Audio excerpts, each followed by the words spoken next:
Primalism, thank you for being willing to do this with me. Thank you for having me on. Did you already eat anything today? I did, yeah. This morning I had a pound of raw liver, and for lunch I had a half a pound of ground beef with some raw butter. Mm. Do you think you'll eat later? I may. That might be it for Oh, today. I Might be feel it for like today. if you are going to eat, you should let us see it. Oh yeah? No, that's a good idea. If I get hungry, I'll go get it for sure. Oh, sounds good. Yeah. So you are not that hungry now? No, right now I'm not too hungry. Yeah. Ever since I Okay. started eating like low carb, only meat and fat, I really don't get very hungry that often. Okay. So when you said raw liver, were you Mhm. talking about cow's liver? Yeah, that's basically all I eat. I eat cow's liver. Yeah, like I Ah, basically I get everything from, for the most part, Frankie's free range meats, which is Frank Tufano here in America. He used to be a really big carnivore YouTuber, but he kind of started doing his own thing, and he eats a much different diet now. But he started this website called Frankie's Free Range Meats, so I'll order all of my meat from him, and I do the organs, the muscle meat, and the fat. okay. I know about that guy. So, um, basically, he sells animal products. Yes, he does. He sells all Oh, sorts of stuff. okay. Because like I don't know a lot about him, but I thought he wasn't in this space anymore. Yeah, he still kind of is in a strange way. Okay. When he first started YouTube, that was when I kind of also started exploring the raw meat and stuff. So he was actually one of the first people who I ever saw promoting eating raw meat or thinking about diet in the way that he did alongside like Goatis or Sverige. So I found Frank Tufano to be a lot more relatable. He lived in America. He was this normal guy. He had a normal job, working 9 to 5, and eventually, after his YouTube channel had gained some popularity, he decided to start a business with a friend at the time, and they started Frankie's Free Range Meats. He started posting videos about it. I was one of the earlier customers. I think I placed my first order from Frank in like 2019. I've got like a history of all of the records of everything that I've bought from him. So I've been a long time supporter of the business. I love it because it's really hard to get grass fed, we call it unjabbed, if you know what I mean. We unjabbed meat with no hormones. Now it is frozen, so I do make some concessions, but I still think it's some of the best meat that you can get. And a lot of people don't know that about Frank Tufano, but he is still a part of this community in a strange way. Hmm. Mm. Did you say it's not frozen or it's frozen? It is frozen. Oh, so you think that's a downside? I do, yeah. Hmm. So when you Maybe freeze meat, oh sorry, maybe go it ahead. has something to do with where they are based, right? They can really do chilled meat. Yeah, I think that they can. They do. Oh, I think he does offer it, but I haven't actually experimented with it. Maybe I should. I think he does, but for the most part, yeah, I basically just eat frozen meat, and it is kind of suboptimal in my opinion as compared to fresh meat. interesting. Okay. Mm. Do you know any Chinese? Ni hao, Oh, dang. ni hao ma. Oh, nice. Is that why do you know that? So I do this thing called eating raw meat on omegle, where I'll go on Oh, Omegle or OME TV, and I can change the country to China or like Japan or India. And I find that I have my favorite conversations when I'm talking to people who are either in Europe or in like China or Japan. And my chat just told me to say ni hao. So I say ni hao. oh, okay, nice, Yeah, nice. So you learned that from your like comment section, I guess. exactly. Nice. Okay, okay. Mm, oh, so I guess you've been buying your meat from Frank Tofano for a long time now. Yeah, so it wasn't always consistent. I actually started consistently buying meat almost every single week since about February of this year. Mm, oh, so like since February this year, you've been buying meat from them, basically. Yeah, exactly. And that's Okay. because I've kind of been on and off of eating raw meat. I'm very open about that. There have been periods of time where I get into like alcohol and going out to the club and eating regular food, eating rice, cooked food. I've been through a lot, and my diet has kind of reflected that. But starting in January or February, I started really posting my videos again and started to become a lot more consistent with this diet. And yeah, so ever since then, I've been really consistently getting most of my meat from Frank Tufano because I can't find anywhere near me to get the same quality of meat. Mm. So the main reason you buy from them is because you think their quality is very like uncompetable. It really is. Whenever I eat Oh, just regular meat from the grocery store, conventional meat, I feel tired. I feel oh, sleepy. I don't feel right. Like I don't do well with the conventional meat. Some people say that, oh, the conventional meat is fine. Just go get fresh. When we say conventional here, we're talking about like grain fed, feedlot, not eating natural diets or confined. But I don't feel good eating that. So I'd rather eat frozen meat that I know hasn't had all of the other negative things done to it. mm. But I guess at the grocery stores in your country, they also Mhm. sell more natural meat, right? What do you think about those? They do, except I think that most of those brands, they get some kind of jab. They get some kind of hormones. They're not as healthy as they could be. You mean even if they market it as organic or something, you still think it's not that natural? Yeah, so the term organic that they use in the supermarkets, it's really just a legal definition. And I've looked into this many years ago, but I kind of forgot exactly what it meant. However, the term organic is a very loose term. There's really not a whole lot of strict standards that I feel like they have to abide by, and it's not as meaningful as knowing 100% for sure that an animal hasn't had any of the shots, any of the hormones, any of the other stuff. Um, so although like organic can be a sign that it is healthier, a lot of times it doesn't really indicate how healthy that meat is, I think. Now, I'd much rather choose the organic grass-fed beef from the supermarket over the conventional beef, but I don't think that the organic label means all that much. So basically for you to find unvexed, maybe I shouldn't say that, No, it's like okay. not jabbed meat, Uh, um, it's hard to find them at grocery stores. I believe so. Hmm. I don't think that many, if any, grocery stores will carry that. Hmm. I Mhm. see. I see. Okay.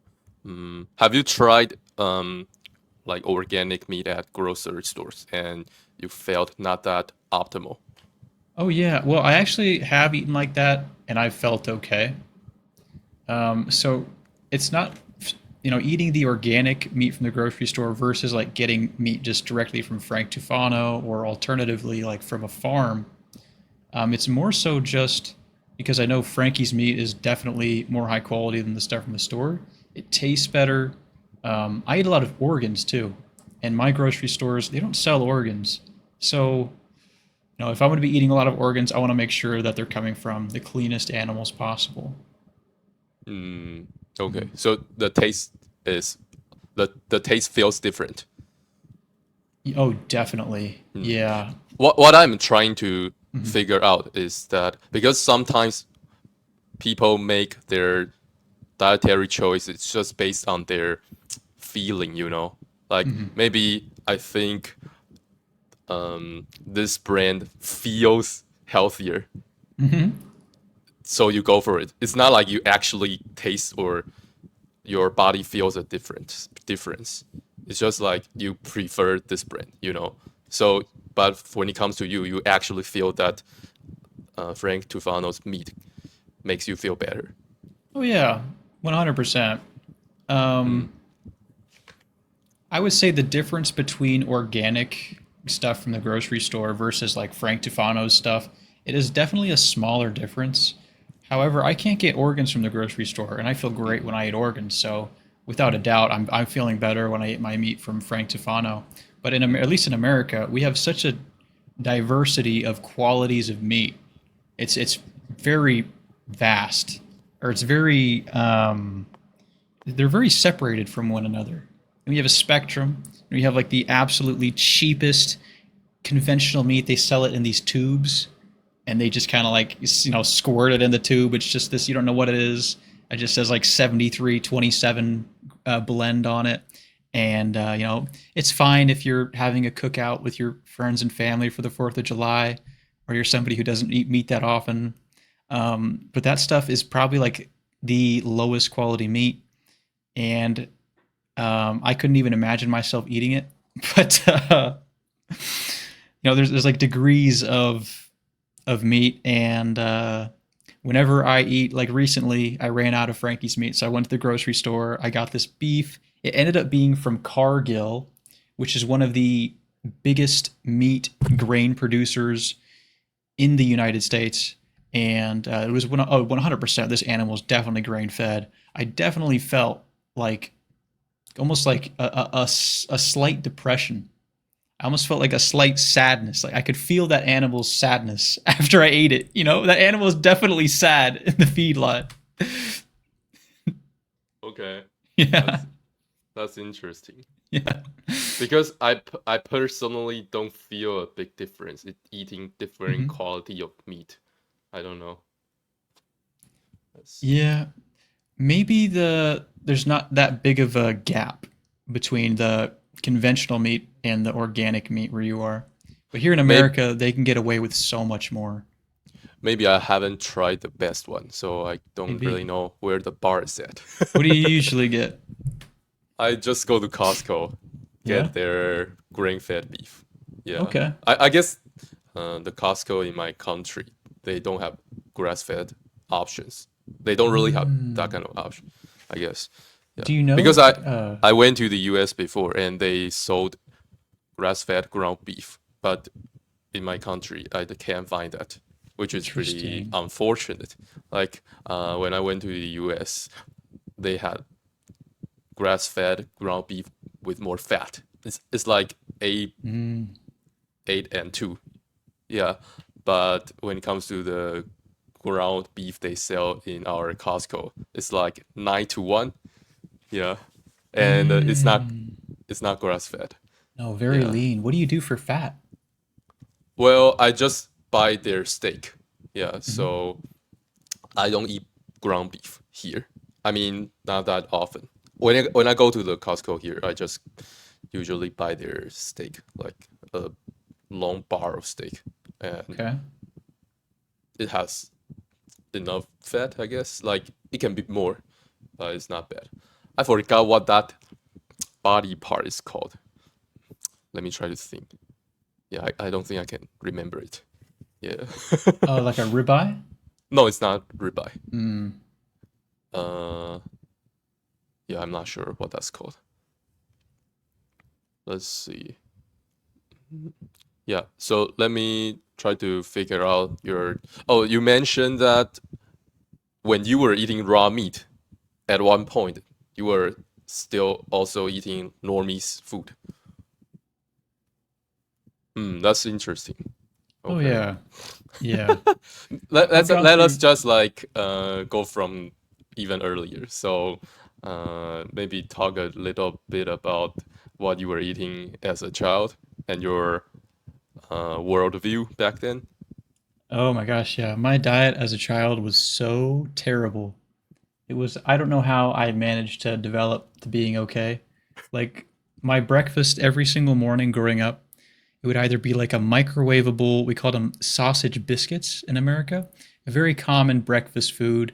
They come frozen in these little plastic wrappers. You take it, you leave it in the plastic wrapper, and then you microwave it for about a minute. Take it out, and you've got these two little buns and this little tiny slab of highly processed meat in the middle. So that would be like one of my staples. We call them like hot meat sandwiches or like sausage biscuits is what I usually call them. They come with a buttermilk bun or just a regular bun, which was kind of chewy, which I kind of liked. I like the chew. But the other thing that I'd have would be just like waffles with syrup. We'd put margarine on it. We wouldn't use real butter. Or we'd do like French toast sticks or like, a cereal. Um, Now, there was one good thing that I was drinking somewhat. In the mornings, we'd always have a glass of microwaved chocolate milk. So it'd be 2% milk. We added like this powdered chocolate stuff to it, and then you put it in the microwave, and it tastes like a hot chocolate. It's so good. It's so delicious, but it's terrible for you, obviously. But that was kind of, and then like for lunches, it would usually be like what I'd eat at school. So it'd be, the lunch food here in America, it's basically as bad as prison food. The meat that you eat is like 50% soy, and they don't give you enough portions for a growing child. And then my dinner would usually be something like spaghetti with meatballs, the super processed stuff, the cheapest spaghetti noodles you can get at the store, the canned tomato sauce, processed meatballs. So I was definitely still eating a little bit of meat products, and those were definitely my favorite products, but I very rarely ate meat.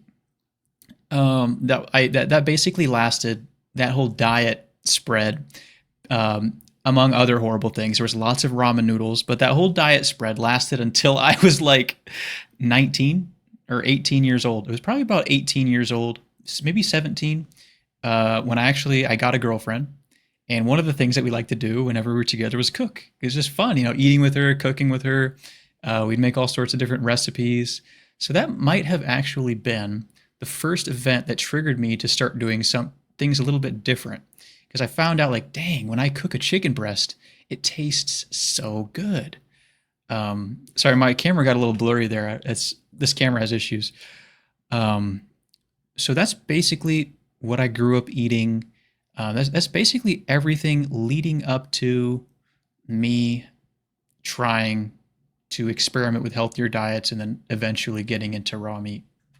Okay. Mm. Um, you mentioned that their lunch meat is 50% soy. You mean that's not actual meat? It's like processed meat? Oh yeah, I remember very vividly. One of the most popular things they'd feed us in school was hamburgers. Like every Monday or every Wednesday, they'd have hamburgers on the menu. And I can guarantee you, thinking back to how those things tasted, there was no way that was meat. No way that was meat. It was rigid. It had like this weird consistency, fluffy, rigid, not meaty. Like when if I were to cook some ground beef, it has a way different consistency than the stuff that they'd feed us at school. Um, and that was if they were going to try to feed us meat. It was usually like pizza with probably, I don't even know if they're putting real cheese on it. It was the stuff that they feed you in school is literally worse than prison. It's horrible, man. Would it be fair to say you don't get to eat a lot of actual meat? Oh yeah. Yeah, like growing up, I didn't eat really much actual meat. It was mostly processed. Um, as I had a kind of, I never really liked meat. I didn't really ever have anybody cook me meat in a way that I could enjoy it. Anytime my dad would cook a steak, he'd get what they call like a top round, which is very tough. And he would cook it all the way through, so it had absolutely no flavor. And to make it even worse, it's super lean, so it doesn't get any like nice crispy crust. It's just gray, this little gray, wet slab of meat. And then you'd sprinkle salt and pepper on it. You'd have to eat it with barbecue sauce.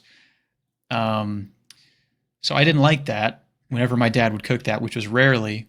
However, I do remember there was one time that he got Parmesan cheese, like Parmigiano Reggiano for the first time. And whenever I tasted that, it was like I had like this brain explosion. It was like, this is the tastiest thing I've ever eaten in my entire life. So the Parmigiano Reggiano might have been the healthiest thing that I had ever eaten in my childhood and in my developmental years. Um, I didn't really enjoy a steak or really start eating steak until about 18, 19, like when I was with my girlfriend and we were cooking food together. So that was really the first time. Before that, I had maybe had two steaks my whole life.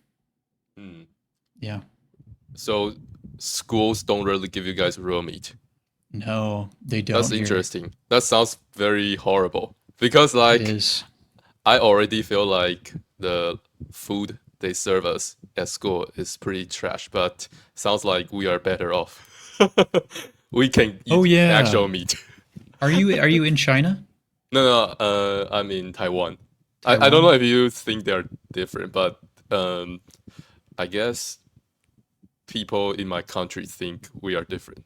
Yeah, this is like a little bit controversial.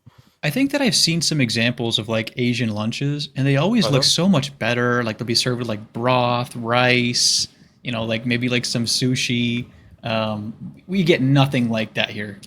It's So the like most your processed crap. okay, that's pretty Yeah, cool. Interesting. Hmm. I'm very I jealous guess of the lunches that I've seen from Asia. okay. They look I amazing. I guess we need to pray for all the school students. We really do. Yes. Let's see. Okay. Yeah, I guess let's move on to the next stage first. Mhm. So when you were 19, what happened? So So, did you yeah. let me figure this out first. So when did you start eating raw meat? I started eating raw meat, I believe it was when I was 19. I believe it was around January. That's when I vividly, well, that's when I have the most memory of myself actually doing it. It may have been a little bit before that, but I believe I started when I was 19 years old. The whole, you know, uh, mask thing hadn't started yet. That whole pandemic hadn't happened. So I had started eating a little bit before all that sort of stuff occurred. Um, so it was when I started doing it. And the reason why I started doing it was because I was 19 years old. I was in trade school, and I had always suffered a little bit with acne. However, at this time, it just seemed to be getting worse and worse and worse every single year. From like maybe 17, maybe 16 onward, maybe even a little bit before that. But those were the years that it started really getting bad. But at 19, it had come to the point where I was like, this is just awful. And although me and my girlfriend were cooking lots of foods, we were still eating lots of processed foods. So I feel like that's probably what contributed to it. And I was eating a lot more foods because also I was trying to like bodybuild and gain weight for the first time in my life. So I was eating a lot of not good foods, and my acne was horrible. So I tried a bunch of different things. And one of the things that I saw recommended actually by Frank Tufano was that if you eat tons of raw liver, your acne goes away. And then he was able to demonstrate it. He talked a lot about vitamin A and how all that worked. And then I had also gotten introduced to spherage videos as well. So that was kind of what got me into wanting to do it. Basically, just for my skin. I didn't really care so much about the health at that time, or the long-term benefits of raw meat. I really just wanted my skin to clear up because it was so embarrassing, and I let it really mentally affect me a lot. I didn't want to go out in public. I wouldn't want to go over to my girlfriend's house. I wouldn't want to go anywhere. I wouldn't want to do anything because my skin was so bad. And some people, they didn't quite understand it. So maybe they thought that I was just a hermit or just tucking myself away for no reason, or because I was just not trying to live life. But the acne affected me so badly. And I've seen that other people have had similar experiences with acne where if you look online, there's people who are very, very depressed, you know, feeling in a way that they don't even want to be alive anymore, because all that you can think about when you've got a face full of acne is how everybody's looking at you and judging you for that. Like, good luck going into some business setting or having any luck in a career or meeting girls, or doing anything when you've got a face full of, cystic acne. So that was the most influential thing that made me want to start eating raw meat. Hmm. Okay, Mm-hmm. I would like to get into that later. Mm-hmm. So did it take you a long time to find Tufano or Goatis stuff? Because I think it's not easy to come across their content. it depends on it requires some luck. Oh yeah, yeah, it does require some luck. So I'm very thankful for Vegan Gains, all these different vegan YouTubers, because back in the day, many, many years ago, I knew who Vegan Gains was because he was kind of like a meme, you know. Everybody knew who he was on YouTube. He's this freaky vegan. He yells. He's like violent. He's like, you know, he's got issues.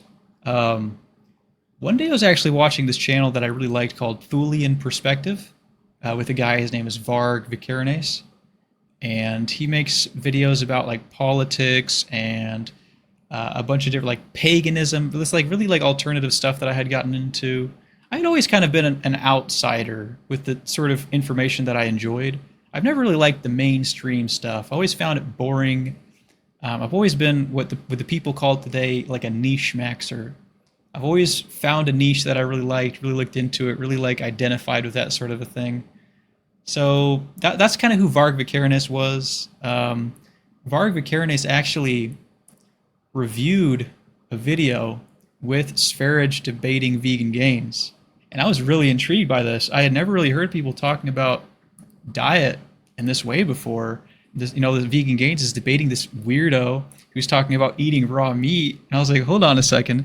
But some of the things that he said like really resonated with me.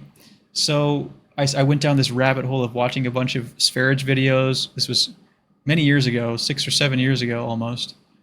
And yeah, I just, a lot of Sverige's philosophy was kind of similar to things that I had been hearing. It was kind of, a lot of it, you know, you can't really talk about too much because he kind of goes deep into some things that should not be talked about on the internet for the most part. And then he also started talking about the raw meat, and I was like, this makes a lot of sense. So I'm going to do it. You know, I've always been into the niche, weird stuff. So that's why the raw meat for me was like not that crazy. I feel like it was almost destined to happen. Okay.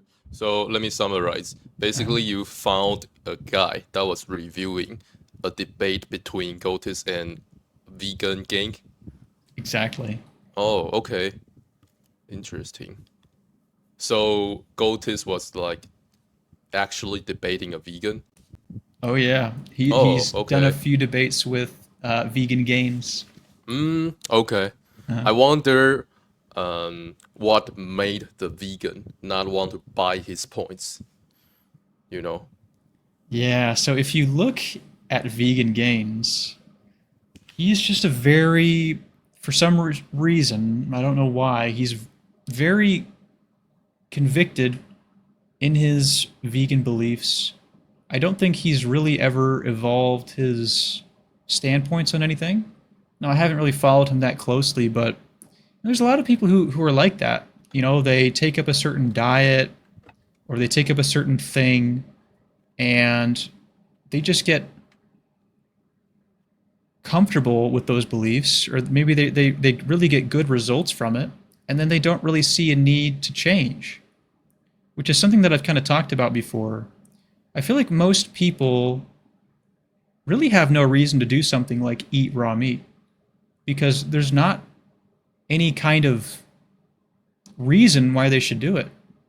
You know, there's nothing pressing. They feel good. They're fine. They have their health. You know, they don't have acne. They're in good shape, or, you know, they have no real motivation to really need to eat the raw meat. And Vegan Gains, he probably feels good eating the way that he does.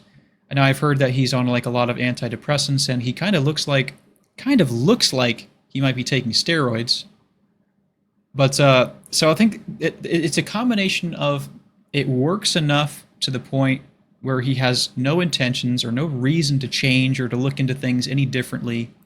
And he's also on all these different substances, most likely antidepressants, steroids, to where, you know, they make the downsides of his vegan diet less apparent.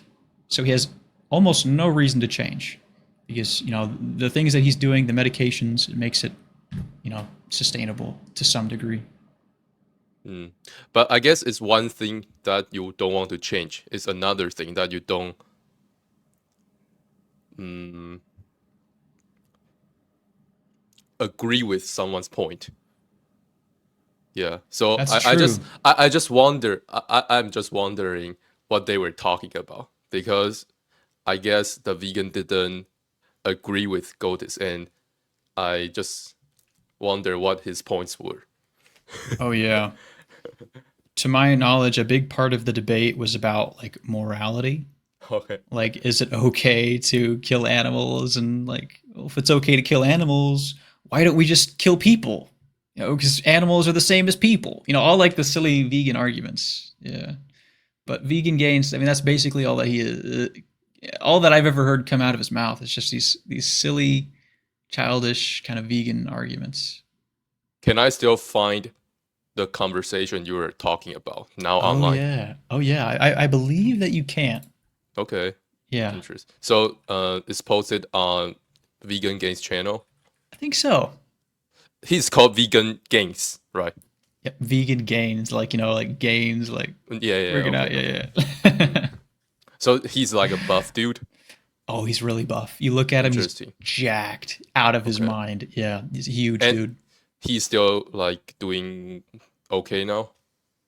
Well, I've heard that he's got some bad mental problems, and if you just listen to his videos, you can kind of see he's got this very sad, negative kind of presence. Mm, And I definitely think it's probably caused by a lack of nutrients and taking medications. okay. I Yeah, see. yeah. Hmm. Let me see. Yeah, I want to talk a little bit about your view on food when you were little. Mhm. So sounds like you were just eating whatever society gave you.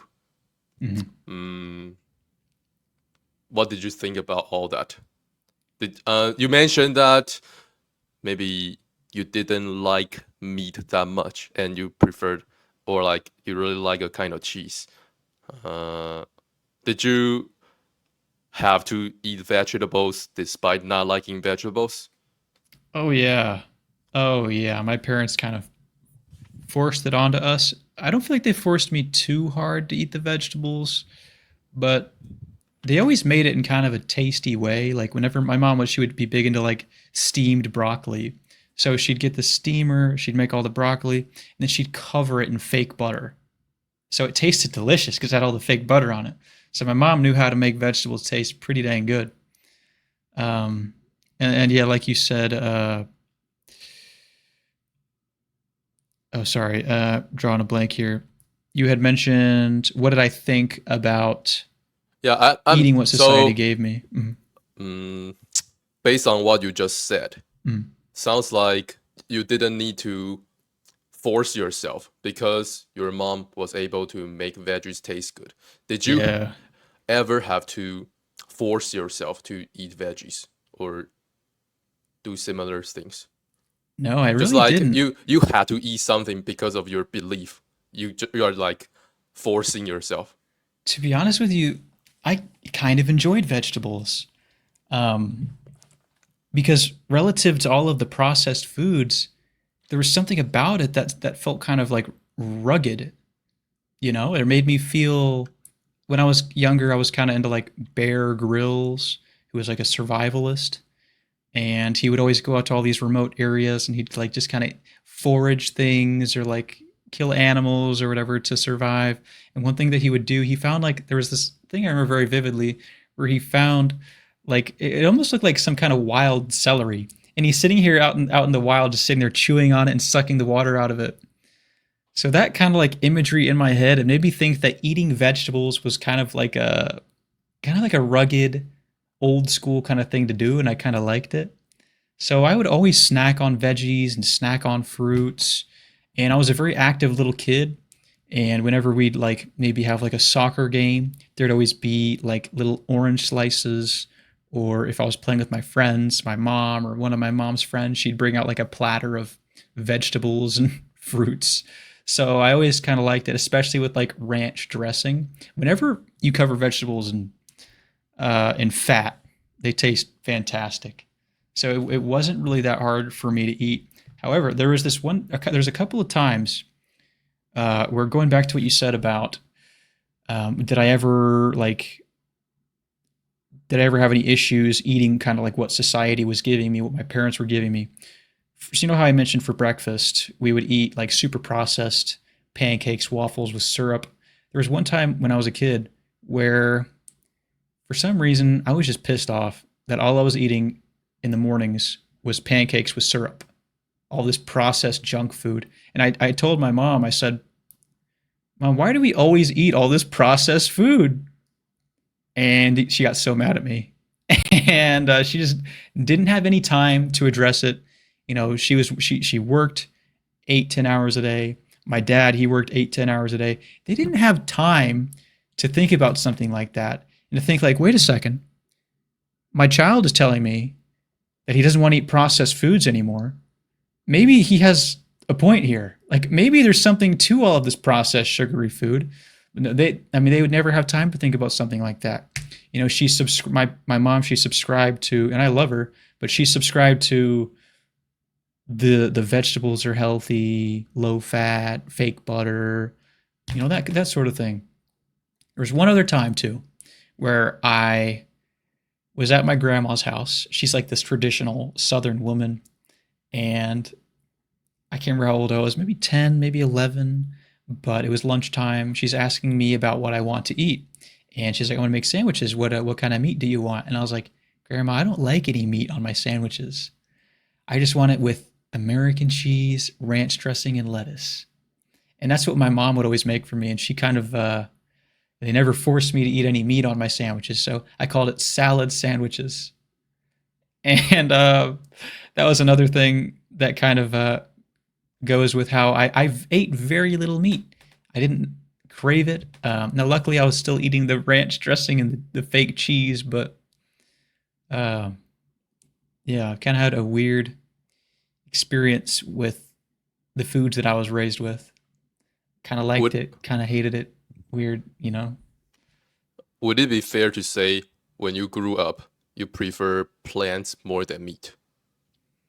Yes, I would Do you say think? so. Okay, let's see. Mm, but what about now? Now, I still, Like, are you eating uh meat for health reasons, or you yeah, think meat is tastier now? I've thought I really, wonder what you think about plants now. I've thought really deeply about the meat part of that equation. However, I think that plants, probably because I was raised on all of these processed foods, I'll be the first person who eats only raw meat to admit that these processed plant foods, they taste absolutely delicious, you know? Or even unprocessed plant foods. Just plant foods, they taste really good for some reason, especially when you cover them with salt, seasonings, butter. They take on flavors well. There's something about the way they fill up your stomach. You know, there's something about it that like calms you, feels good. Um, you go out to a restaurant, you eat whatever you want. Maybe you're like a Mexican restaurant, you get like tortillas and salsa and guacamole and whatever, all this cooked stuff, and it tastes delicious. It's fantastic.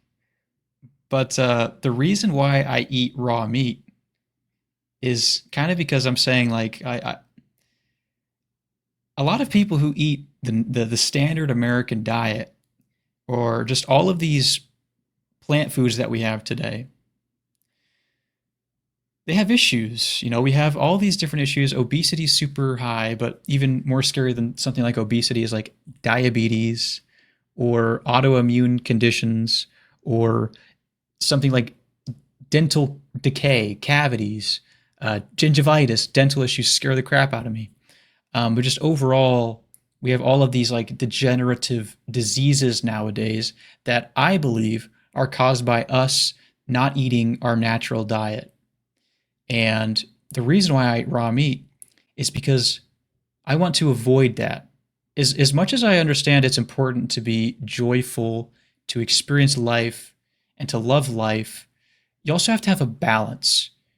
We have to have discipline with our food if we want to live as long as we can and be as healthy as we can as long as possible. I don't think that we have to go this route that our grandparents did, where they're breaking down, where they're getting diseases, where they're getting diabetes, where they're suffering with all these issues. And I think the root of it all has to be diet. So that's why I eat raw meat over the foods that I do find tastier, which is the processed foods and the plant foods. I do find those tastier because they are. They really are. Yeah. So like, I guess you didn't. Um,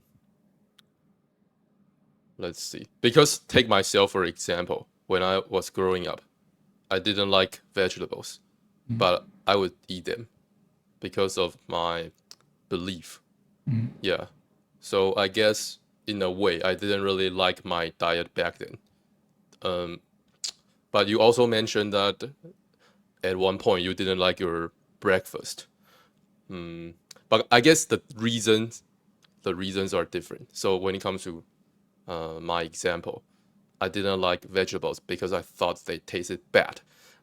When it comes to you, I don't think you thought pancakes tasted bad. It just maybe you got tired of it, right? Yes, I had just Did gotten so sick of it. Yeah. did you have to eat things that you didn't like, or overall your diet was not that bad when it comes to the taste? I really don't feel like I ate a whole lot of things I didn't like. I feel like I actually really did enjoy it. My mom was pretty good at putting things together. Um, I think that I didn't like ramen noodles at first. This is a very specific example, but for some reason I didn't like it. I didn't like the soupiness, the artificial chicken flavor. And then so there's a couple different kinds of ramen noodles. You got like the packs, you put it in the stove, or you've got like the microwave ones. I actually found that the microwave ones tasted a little bit better. I don't know what they did. The seasoning was different or something. But I guess that was one thing I didn't like. There were maybe other little. Actually, I was a very picky little kid, and there were a lot of things I didn't like. I didn't like fermented foods. 1 second. Uh, Yeah, I guess it's normal that people have foods they don't like. uh, So, did you have foods that you didn't like but you had to eat for certain reasons? I Because like, see. if like it's just a food you don't like, you can just choose to not eat it. But if someone just tells you that you need to eat it, that's a different story. So I'm just trying to figure out, did you need to eat any of those things? My dad, he made this stuff called grits, which I believe is like some kind of like ground up corn that you mix with water, forms kind of this. It's almost like oatmeal, but it's more like savory. You actually eat it with like butter, salt, and pepper, so it's a very basic kind of thing. But I think that I absolutely hated that. But my dad would make me eat it until I liked it. Yeah. What was his reason? He didn't want So you to waste food, or he thought that was healthy? they think it's healthy. Oh, Yes, they think that it's healthy. And it's a kind of like something like grits. Here in America, it's like a very southern thing. Southern people here in America, they're like very traditional and they do things a certain way. Like the way they talk's very specific. Like they talk like this, and we eat our grits, and like grandma, she's out there taking care of the pigs, and we gotta mow the grass, and all that sort of stuff. And we eat our grits. We love our grits with our butter, and gotta make sure you got some salt and pepper on them too, and all that kind of stuff. So it's kind of just like a traditional thing, and because his parents did it and his grandparents probably did it, you probably just think, oh, it's healthy. Like everybody does it. We eat grits. It's corn. It's got to be healthy. okay. Yeah, yeah. I see, I see. Did you have the idea that, oh, you had to eat vegetables, or eating too much meat is bad? I definitely felt, yeah, 100%. That's definitely how I felt. It's not really something that I thought about much, That was basically my diet. Whenever we'd snack, it'd either be little processed foods like maybe like Rice Krispie treats or chips, goldfish, Cheez-Its, um, or vegetables and fruits. Those would be the little things that we snacked on. So yeah, that's exactly how I felt growing up. If you would have asked me as a kid if eating too much meat was bad, I would have been like 100%, because I barely ever ate like red meat unless it was meatballs that were super processed. Hmm. So I guess this idea just was kind of in your mind. Definitely. Hmm. Yeah. Okay, I see. I see. If somebody would have asked me when I was a kid if I liked steak, I'd be like, ew, no. It's so gross. Mm, let's see. Uh, do you still have all your teeth? I do.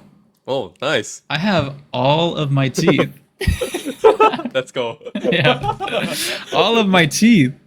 Yeah. As a matter of fact, I've even got three wisdom teeth. One of them, I guess, I don't have a fourth. I just have three. So I never The had to get fourth any one, teeth pulled. the fourth one is not out yet. Well, I don't have one.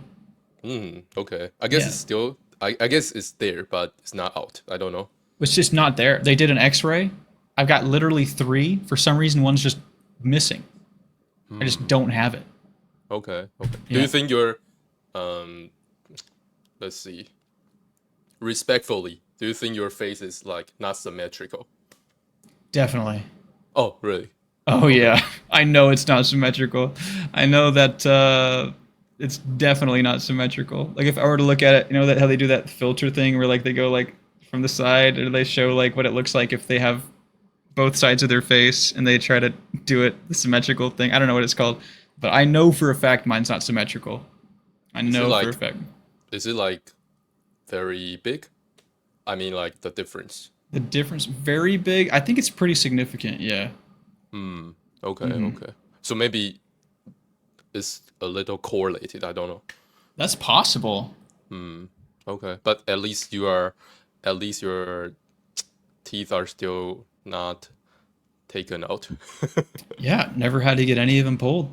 Nice. Nice. Okay. My sister, for example, she had to get a lot of her teeth pulled. Oh. Okay.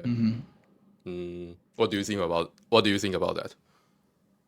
I think it's interesting how, although we were kind of like eating very similar things, we end up developing a little bit differently. I think something that maybe has a big impact on it.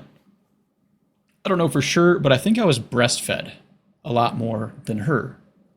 Um, so I think that maybe played a role in it. And also, we all look a little bit different. We were all fed things differently as we were babies.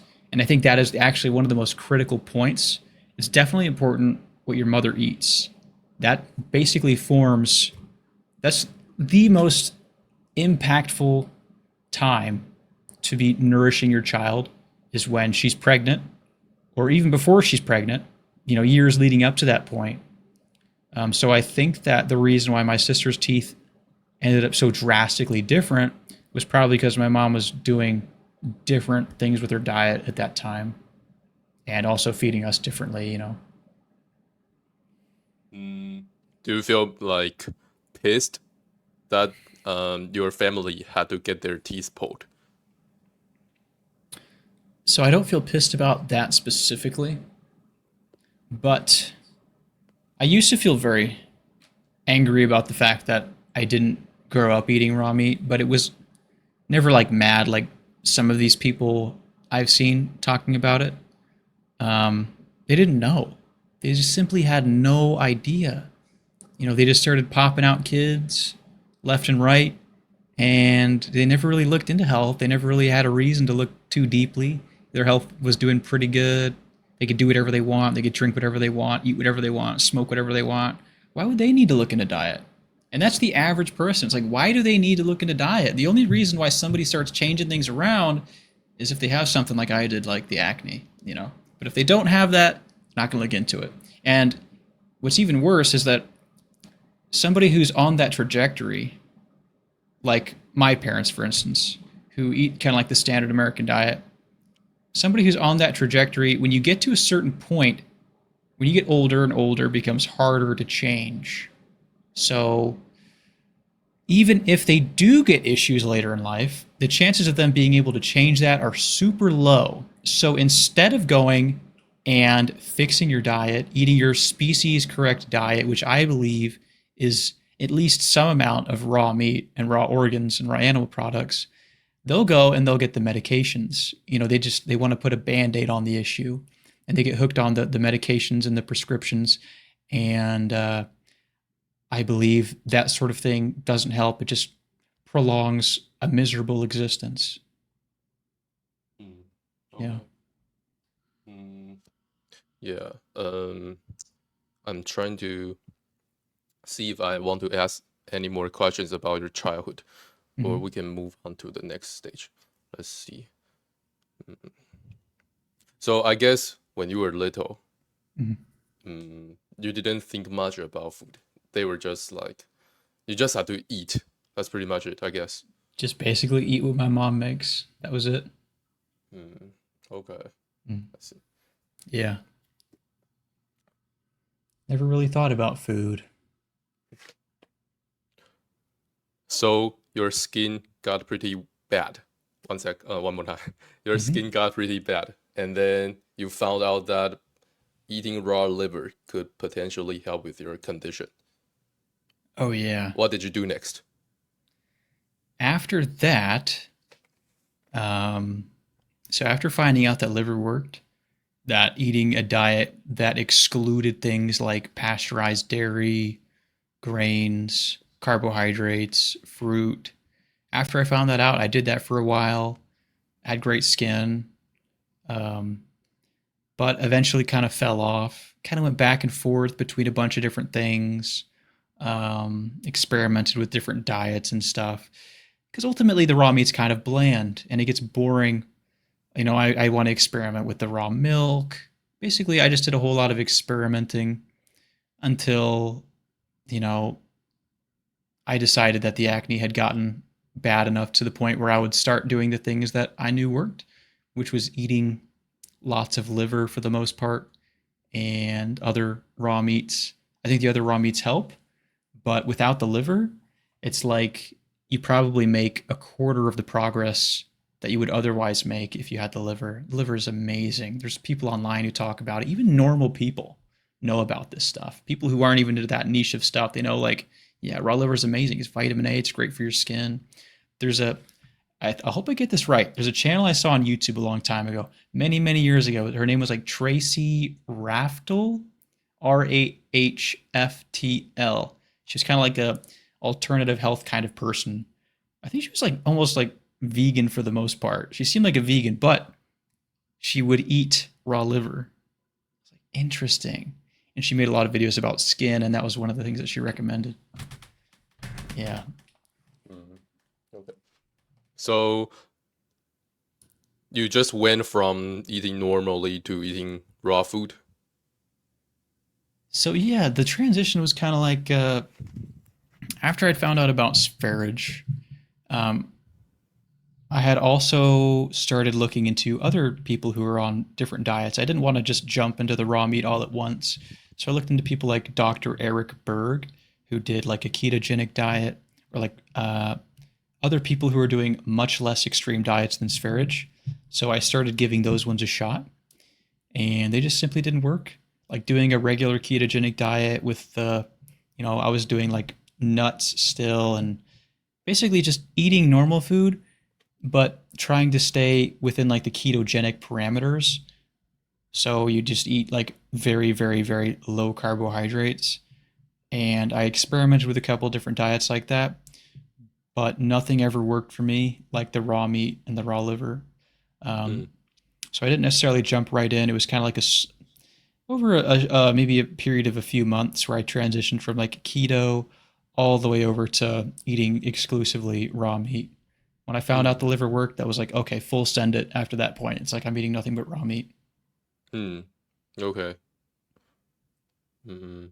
How were you able to be okay with eating raw meat? Yeah, Because people will be afraid. I know you were afraid too. I don't I need to ask you. was. I was very afraid. Yeah. So basically, it's just kind of thugging it out, you know? Like, it is very hard at first. It's not very tasty. It's slimy. It's weird. It's different than anything that you've ever eaten. When I was eating liver, I would literally be like, I'd have tears in my eyes. I'd be like gagging. It would taste so bad, but the benefits that it had on my skin were just ridiculous. So it was like, I'll cry, I'll shove this food down my throat to clear my skin because I was so depressed about my skin. I didn't want to live. I really didn't even want to be alive because my skin made me feel so bad, which isn't was it's also a mental problem. You shouldn't let yourself get to that point where you think that about yourself. But yeah. Mm, okay. But like, what did you think about parasites and bacteria back then? Oh, I Or was yeah. like basically, how did you? What made you think that you are going to be fine eating that? I was never really afraid of the parasite thing because Sverige, he just made it so clear that bacteria and parasites are good for you, and I just had no question. Like, yeah, this it can't be bad. The parasites and bacteria, they have to be a good thing. Probiotics, stuff like that. But why did you trust him? Did he make any like very good points, or it's just like you just wanted to trust him? Hmm. I trusted him because I really just resonated with his videos. His videos were very appealing to a young man who has problems, not just with diet, who's there's a term that they use nowadays. They say like neurodivergent, somebody who's not normal. I definitely am not normal. I've never really fit in. So I'm definitely always been an outlier. And I found that with Sfarage, it's just super relatable. If you go on like TikTok, he has like a whole fan base, people who worship him. There's people who are bowing down, praising him. I was never like that, but it was just so unbelievably relatable. And like I said, I was really into like niche maxing, which is like where you like really latch on to like this niche. And this was just like a progression of that. I loved how artistic his videos were. I loved his music taste. And as a young dude, that sort of thing is very powerful. His videos were very powerful for me. I related to him a lot. Yeah. So basically, I guess mm, his videos in general just made you really, I guess, feel safe with him. Like you trust him. So Yeah. his points were pretty worth trusting for you. Yes, like if you could go back and experience those videos when he was like first making them out in the forest, or just his videos talking about the raw meat when they called them like the Sparage Forest videos, and they were just so good. And then he'd do like the meetups with other people, and there are people who were very aware about a bunch of different like conspiracies, people who ate raw meat, people who drank raw milk, and he'd make it into this very enjoyable package that was so relatable, so fun to watch, so just like he's like the king of the neurodivergent young males. It was something that you wanted to reciprocate, something that you wanted in your life. Like, so I can 100% understand why people today are still feeling that way about him. Do you think people will buy buy into his points, seeing his stuff? Most people. Most people, I think it's a certain kind of person because I feel like he gets probably a lot more haters who gravitate towards his channel than actual supporters and fans. Um, but people like me, like those young men with really not a whole lot of masculine influence in their life, um, who are interested in these more niche parts of the internet, who are lonely, don't have many friends. That kind of a person is his target audience. That is his demographic. Um, it's very the his style of videos. They at least they used to be very persuasive for someone like that. Okay, like this. So you went from eating normally to gradually eating better. I guess Mm. like eating more and more whole food until you eat completely raw, and then you would eat normally again, and then eat strict again, and you kept doing that until recently, like earlier this year, you started to lock back in. Exactly. Yeah, it was always kind of like off and on. I did a little bit of raw meat here and there, lots of cooked meat. Um, Tried different things. Like one of the reasons why I'd go back to cooked meat and stuff was because of like bodybuilding, trying to work out. And people who work out, what are they eating? Lots of rice, lots of carbohydrates. I couldn't tolerate milk too well, so I needed some kind of carbohydrate to fuel my workouts, and I did like rice and things like that. Um, but yeah, just kind of on and off until eventually, like you said, just kind of like locking back in. I've really enjoyed making the videos. I think that this message of eating raw meat has been spreading a lot more. And although it isn't the tastiest diet, it is. I do believe it is one of the healthiest ways to eat, to at least incorporate some raw meat, and it's gaining some popularity. My channel's been growing a little bit, and yeah. Do you just eat? Um, is your diet completely raw animal? Fuck.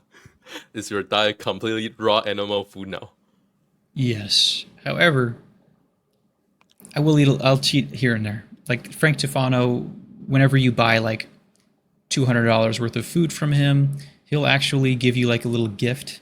And he gave me a little gift of liverwurst, which is like a cooked liver pate, basically. So I just tasted that a little bit. But I'm like an absolute purist about it.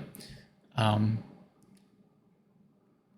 yeah, I will deviate every now and then, but for the most part, I say I'm 99% raw meat without a doubt. Okay. Mm. Um, when you deviate, do you still eat whole food, or it's like you eat some junk food? Yeah, when I deviate, it is still whole food. The most junk food that it gets is maybe some ingredients that they'll use at like a restaurant. Or like if I go get sushi, maybe like I'll dip it in soy sauce or something like that. But for the most part, when I deviate, it's whole foods. So it never really gets, to the point where I'm going to the grocery store and eating Takis or drinking Monster Energies or whatever. Mm, okay. Mm, so maybe I kind of get what you are saying. Hmm. Mm, do you often eat out? No, I don't. So I live a very isolated life right now, and I used to when I was like dating, but I haven't dated in a while. I've really been locked in on the YouTube channel, so I haven't even thought about girls. Also, I was like not showering for a while, so like I'm not gonna meet any girls while I'm not showering. But I've stopped that. Also, I'm gonna be moving, so it's like I don't want to try to start a relationship and then start going out to eat. But I'll probably end up going out to eat more when I start dating more and interacting with people. Or like I'll be moving in with my sister soon, and we're gonna spend a lot of time, doing some fun stuff, going out probably, maybe eating a little bit of food like that. We'll see. But I'm not 100% opposed to it. I think it's okay to live a little bit. Yeah. So it sounds like you've been eating pretty clean recently because you are just with yourself. Yeah. It's made it very Because like easy. I'm saying that I feel like if you don't go out, it's pretty easy to just eat what you want to eat. Like when it comes to me, whenever I eat things that I consider not that optimal is usually because of my environment. Yeah. Yeah, exactly. It is the environment. It's the people around you. Kind of like when I was living with my parents, it'd be so easy to cheat, because there'd be a fridge full of all this other food where you just see like a piece of pasteurized cheese and you eat that. Or if you're hanging out with friends and like, oh, let's go here, let's go there. But when you're alone, there's none of that. When you're truly alone, there's almost nothing. So there's no negative influences telling you to go out and go to the certain restaurant or drink alcohol or anything like that. You're right Mm. about that. Do you sometimes, but you get your food online, right? So that's even better, Even because better. Yeah. what would happen to me is that, for example, I want to go to a store to buy meat, and I see that they are selling sushi, so I am going to be more inclined to eat sushi. But if I don't see that, I'm just going to get my meat. Yeah. That is a great point. Buying it online makes it even easier because the only thing I go to the supermarket for now is just water. So I never even pass by all of the tempting foods. The things that were tempting for me would be like the sushi, prosciutto, the salted cheese, maybe like bacon, other things like that. But now that I don't see all those foods, I'm not tempted to get them. Um, and honestly, I have no cravings. So it's really worked out well buying food online. Yeah. Okay. Mm. I think there are like different levels. So, for example, if you are at home and you go to buy foods that you think are not that optimal, that's like here. And then the next one is, I guess, you go to a store to buy your stuff and you come across things that make you want to eat them. That's like here. If you actually eat them. Yeah. And then here is like um, you go out and eat with your loved ones and eat some not ideal things with them. So, which level do you think you're at? If you know Oh, what I mean. um, Like, so for example, if you go to a store and you come across, let's say, my example, you come across, mm, what's that called? Pig's feet? Pig's feet. mm, That's like cooked potentially in seed oils. And you like to eat that. Would you buy it or you're not going to? no. This is what happened to me like a few days ago. So I went to Costco. I was going to I mean, like, I already wanted to get that pig feet, but if they don't sell the pig feet there, I'm not going to get it. But I knew they sold it there, so I decided to get it too. Yeah. Yeah. I Maybe. can I can resist the temptations really easy now. It's Mm, very easy. Now, occasionally they will still hit me, but I remember vividly when I first started eating nothing but raw meat, it'd be like, I want to get a box of donuts. Like, you just be sitting there and all of a sudden, I need donuts, I need spaghetti, I need all this stuff. So it used to be very difficult, but now if I like go to the grocery store, um, it's just simply seeing something that it doesn't tempt me. I don't even think about it. I'm in the grocery store and then I'm out. I know exactly what I'm getting. I don't even think about all of the other foods that are there. It's very easy for me. But the more normal food you start eating, the more those cravings will kind of hit you, or the more you'll allow yourself to deviate from things that are healthy. It's like a domino effect. You do one bad thing and you do another bad thing and another bad thing. I Yeah. agree with you because, Yeah. like, whenever you kind of cheat, you're going to feel like, oh, anyways. Yeah, But might if as well. you're Yeah. like, if you're locked in, you want to like stay clean. Exactly.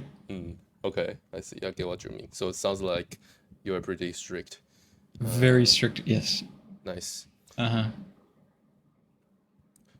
Let's see. So your skin, according to what you said, your skin was pretty bad before, to the point that pretty not you didn't like your life.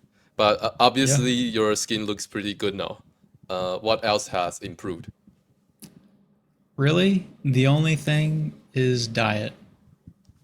The only thing that I've ever. Oh, you mean? Oh, I see what you're saying. You mean like what else in my life has improved?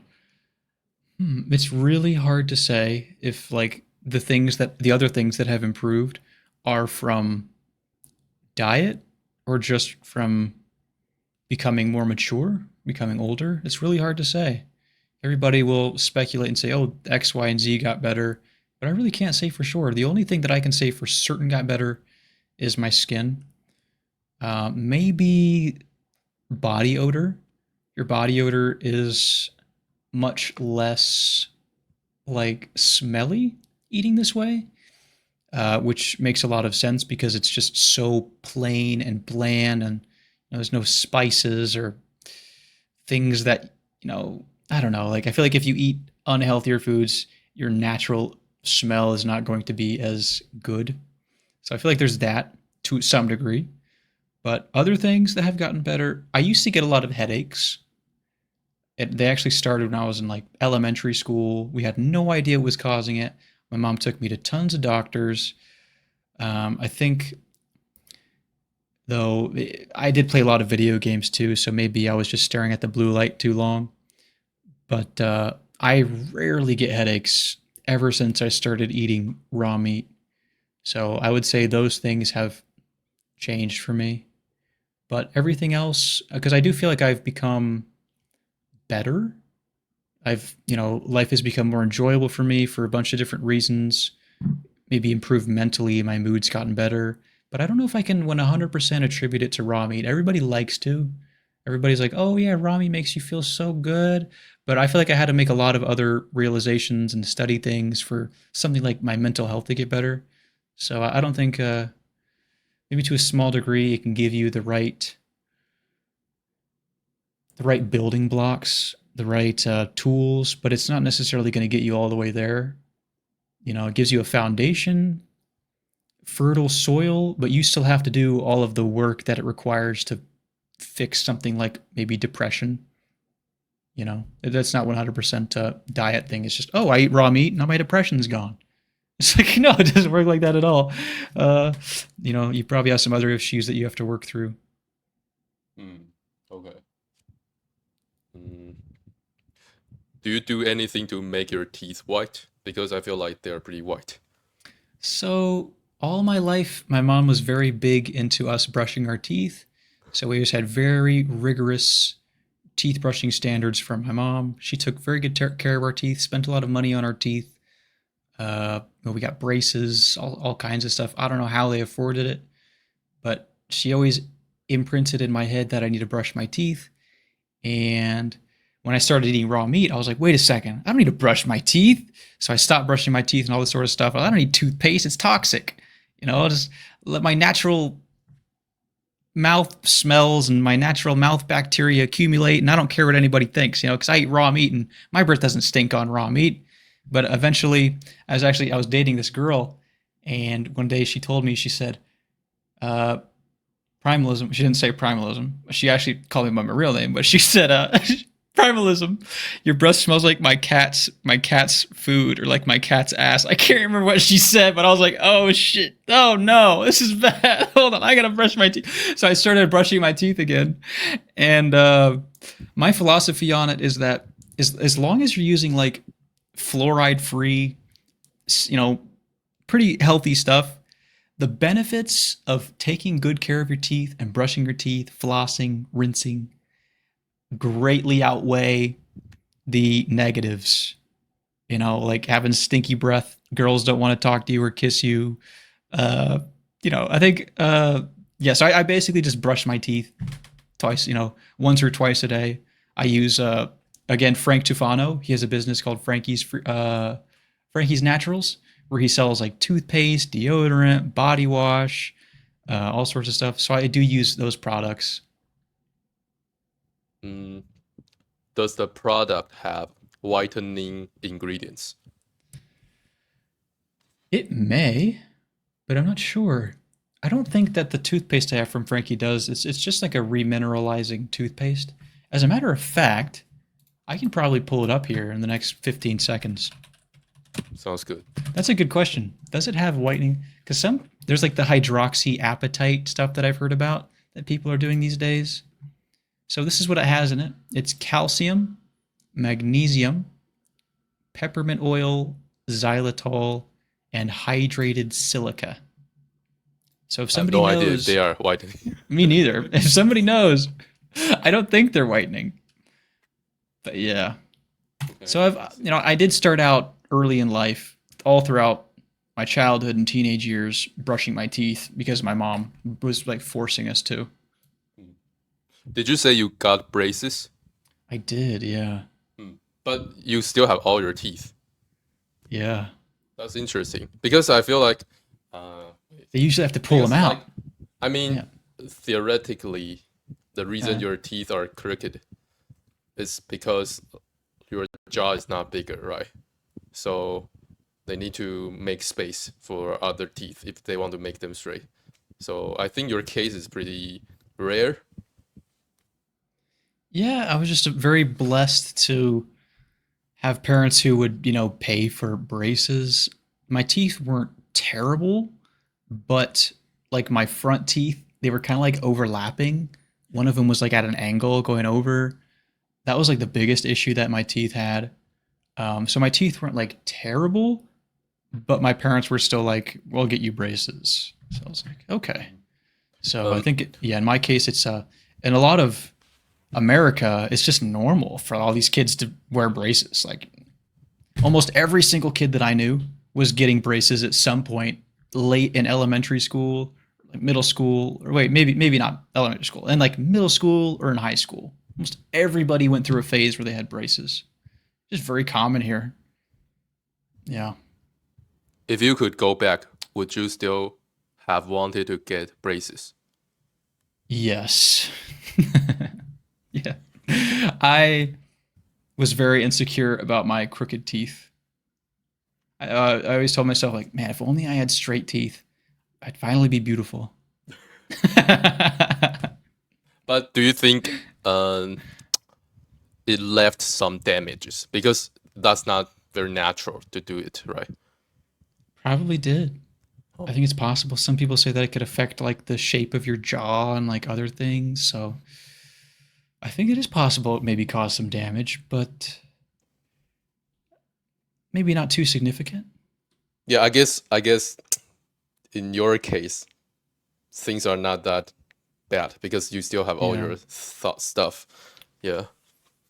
Yeah, but I've had no further issues Hmm. at all. The only thing that's happened is because I stopped wearing my retainers, they've gotten a little more crooked. Like, I've got this little gap here in this tooth. It makes me insecure sometimes when I see it. It's like, oh shit, this big old gap. But it's Okay. okay. Maybe I'll do like Invisalign at some point. I don't know. Hmm. Yeah. Do you don't want to go natural routes? I feel like in your case, you probably don't need to. I don't know. You can probably just use your lifestyle. I don't know. Maybe. However, I'm kind of scared with like teeth things because the older that we get, I feel like the more I've heard something about maybe the more narrow your kind of mouth gets or something like that. Your teeth get more crowded as you get older and issues start to occur. So there are certain things that we might need to take some unnatural precautions against. However, it's not necessary. Our teeth are going to get a little more crooked as we get older because we start breaking down and shrinking and whatnot. But you don't necessarily have to, and I probably won't. But if I did for some reason care that much about my teeth, maybe I don't know. It's not Hmm. something that I think about too much. Kind of like the looks maxing stuff. I don't think about all that stuff too much. I think you will be fine because Yeah. your diet is good. Yeah. Your jaw will become bigger and bigger. Yeah. I think it at least it'll maybe stay the same, or it won't be too affected by aging, so long as I eat healthy. Mhm. Let's see. Oh, where do you get your raw milk? The first place I got raw milk was a little goat farm uh, in this lady's backyard. So I started getting goat milk from her. That was the first raw milk I ever had. Um, anytime I've ever gotten raw milk, it's been directly from farms. I've been to many, many raw milk farms now. So yeah, here in the state that I live in, it's actually illegal to buy it in the supermarket. So we've got to go straight to the farm. We've tried a bunch of different milks, and they're all kind of unique in their own way. So you go to where the milk is produced. Exactly, straight at the farm. Can you see how they collect the milk? There's actually one place that I've been. Usually, so the lady who did the goat milk, she did it all by hand, and she would milk the goats by hand, collect. I don't know how she did it. Somehow she did it. I would buy so much milk from her; it was insane. She must have been working very hard. There's another place that I went to where they had a much bigger raw milk operation, and they actually had like this big vat that you could see where they store all of the raw milk. So they had this like little room. Here in like the Midwest, we have these things where they call it like a farm store. They don't have any people working at the farm store. You just go in, get what you want, and then you leave them some money. So within the farm store itself, there was the fridges, there was the place you put your money, and then they also had the big vat of all of the raw milk. So you'd actually see it. It's in this big stainless steel container. Okay. When you say vat, what do you mean? Is that a container? Yeah. Yeah, like a big industrial storage container for all of the milk, basically. And I'm assuming that it all just, once they milk the cows, they probably use machines to milk the cows. So once the cows are milked, it all just goes up into this vat somehow through some kind of pumps. The reason I asked you this is because I guess as a buyer, you feel safer if you can actually see how they collect the milk. Because in some cases, they just sell it. And you don't know if that's raw or if they did anything else to the milk.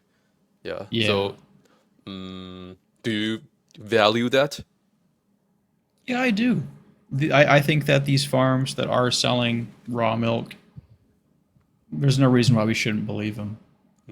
Yeah, I'm not scared of them like lying or something like that. I think that they definitely do sell like a raw product, and they probably really believe in the cause of raw milk and the benefits. So I don't think they try to compromise the quality of their products.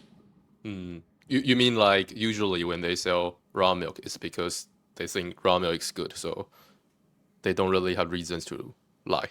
Oh yeah, because these Makes farms, sense. they probably know they could make a lot more money selling, pasteurized milk. They could start some big operation, maybe get some kind of like government funding, and start, a big old conventional milk farm. But I think that they do truly believe in the message of raw foods and at least raw milk. Okay, I see, I see.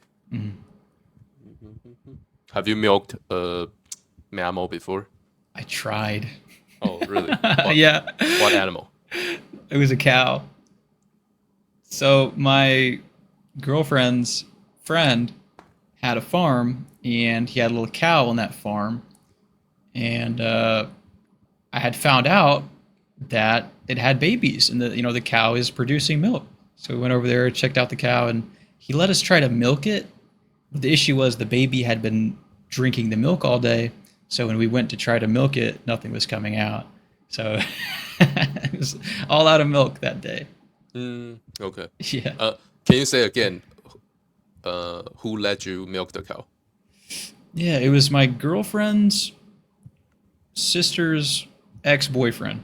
Oh, okay. Weird relationship, yeah. But I have a lot of that. why did he had a cow?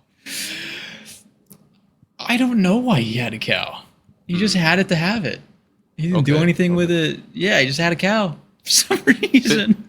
Because when I buy eggs, I usually go to a chicken farm, and the farm's owner, he has some goats, but they don't let us approach them, the goats. So I was just wondering why the cow let you guys approach them. Yeah, I guess he just had a cow. It had a baby, and Yeah, he just gave us permission to go and try to milk it. So Yeah, we I mean, tried. like, Yeah. I mean, I was just wondering why the cow was not scared, because Oh. yeah, Yeah. So the reason why the cow's not scared, there's something here that they call like sweet feed, or like what they'll do is they'll give the animal, they'll be feeding it something. It makes the cows behave. So basically, they're sitting there feeding the animal something, and then they just go under and try to milk it. Yeah. okay, I see. Yeah. The cow is very respectful around people. So in our previous conversation, you mentioned that you don't eat eggs. Any reasons? Uh, I simply don't crave them. Like there's a lot of different food, raw foods that I don't eat. Like some people ask me, why don't you eat seafood? It's like, well, I kind of forgot that seafood even existed. I'm just so content just eating nothing but beef. So it's really just a matter of that. Okay, so I thought you had a big reason. Sounds like it's pretty normal. You just don't Yeah. want to. I simply just don't even think about it. It's just I know they exist, but I don't think about it. I'm just so happy just eating raw meat and raw organs. I might start doing raw eggs for hydration. I know they're very hydrating, and I drink a lot of water, which I probably shouldn't. If I could replace that with eggs, maybe I would feel a little better. I don't know. Do you know how to slunk an egg? Oh yeah. You should have prepared eggs to slunk with me. Yeah, I just don't have any, and I would have to order them. I don't like the eggs from the store because I think that they're like full of. I think eggs from the supermarket are just not good. They feed them soy, corn, antibiotics, all of them. Even the good eggs from the supermarket, they still get the bad stuff, like little estrogen bombs. So if I'm gonna eat eggs, they better be from a good farm. You mean you would prefer to get your eggs online? Online, yes, or just straight from a farm. Oh, okay, okay. Do you go to farms often? Because you like get raw milk from farms, right? I used to go to farms often, but I actually haven't had a car since March. So my diet has been just whatever I can order. I see, I see. So Yeah, it sounds like maybe you've been eating more frozen things recently. definitely. Yeah, my diet has definitely been more frozen because of that. Okay, I see, I see. When was the last time you ate eggs? Uh, the beginning of this year, I Oh, had okay. some raw eggs, but I'm paranoid, and I feel like because my skin wasn't doing too well, and I felt like in order to really figure out what's causing it, doing like an elimination kind of diet. So just cutting out eggs, cutting out milk, and things like that. So that's kind of why it all started and why I stopped incorporating the eggs. Or Maybe maybe I should. you didn't feel the need to introduce them back in. Yeah, I haven't felt the need to try to introduce them back yet. I actually just started with raw butter. So that's like the first non meat product that I've reintroduced. And I'm just kind of seeing how that goes. I really love the flavor of it. And yeah, slow process. Do you have any insights on eating raw eggs? Because I think uh, it has some interesting things to talk about. Like people have different styles to eat raw eggs. I don't know. You can share anything that's on your mind. If it's not, you don't need to. Yeah, I think the best way to consume raw eggs is unrefrigerated. So you just get them straight from the farm. Don't refrigerate them or anything. Don't wash them. You want all of that bacteria on the eggs. Uh, Also, eating the whole eggs is important. If you find a source of eggs that's good, you want to eat the whites as well as the yolks. Some people will try to like separate it. You can still do that, but it's really only important for like if you're trying to like achieve a certain flavor. Like if you're making a beef tartare, you don't necessarily want the egg whites kind of making everything more wet than it needs to be. But also another great way to eat eggs is like a milkshake. So you can put your raw eggs inside of a shake with raw milk, raw cream, and raw honey, and it's absolutely delicious.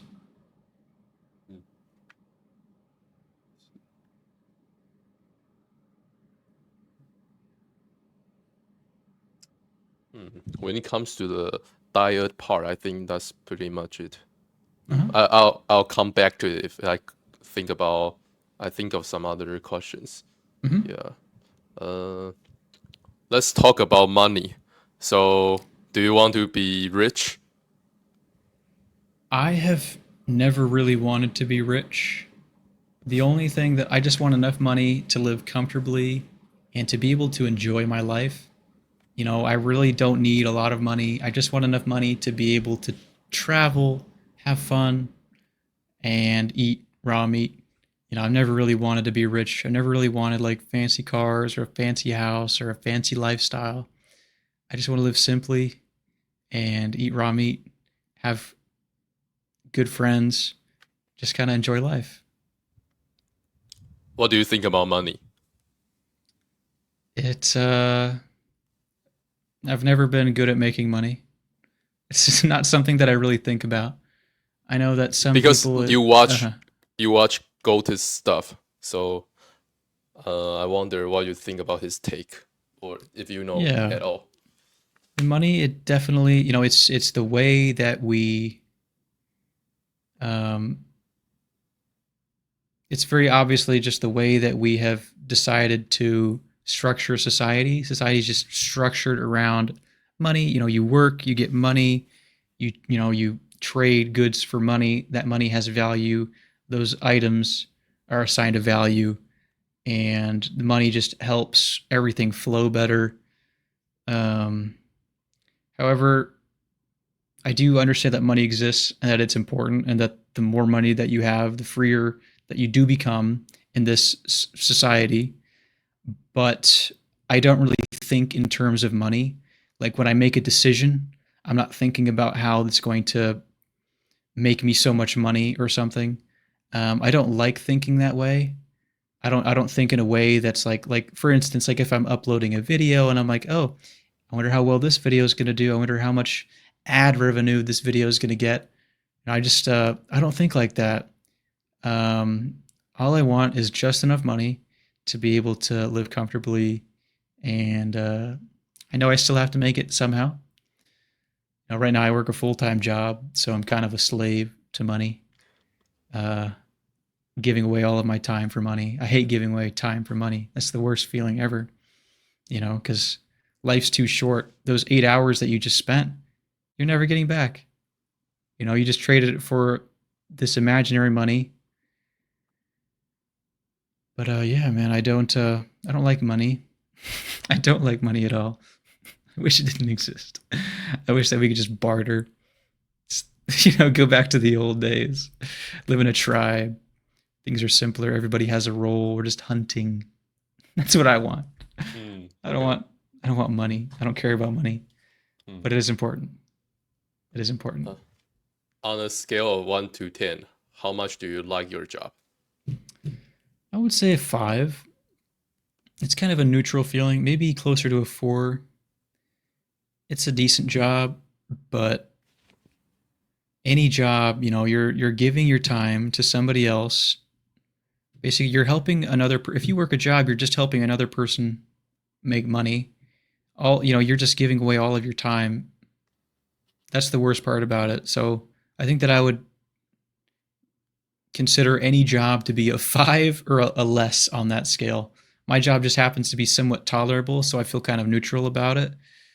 But any job is definitely 5 or less, because if you have to trade your time, it's just not worth it. I don't think it's worth it. Life is way too short for that. You never know what could happen tomorrow. You could pass away in 2 weeks, you could pass away in a month. And if you had spent all of that time working, you didn't even live your life. It's like we work because we're waiting to enjoy our life, because we need to get our 401k, social security. That's, at least those are like retirement accounts here in America. So like you work all of your life, part of your money goes into the 401k, it's invested, and then eventually you turn 65, 66 or whatever, and you can finally start receiving payments from your 401k or from social security. And then you can finally have freedom after you've traded your entire youth for money and grinding away. That doesn't sound right to me. That does not sound right to me. I don't think that's how life is supposed to be. And I'm trying to figure out what steps I'm going to take next because I can't go that route. It's too sad. It's too, I don't want to trade all of my time for money. So, part of the YouTube thing is maybe I'll be able to, turn this into be, a content creator of some sort. So that's kind of my way that I'm trying to become more self-sufficient and live a life free from trading all of my time for money. Mm. If money wasn't an issue, how would you spend most of your time? Oh my gosh. It just sounds like such a beautiful dream. It's like I would spend most of my time traveling. Oh my gosh, yeah, traveling, making YouTube videos, just kind of documenting my experience, meeting other people who eat raw meat, forming relationships, also just learning in general.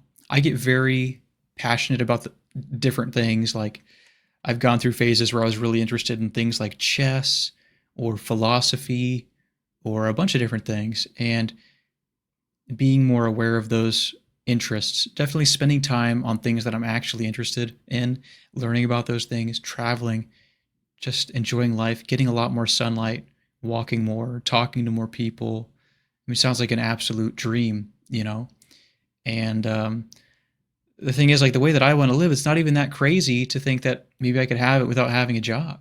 I don't necessarily need a job to have all that. I want my needs are very basic. Maybe I need to figure out what to do.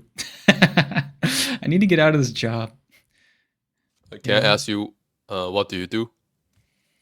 So I work from home.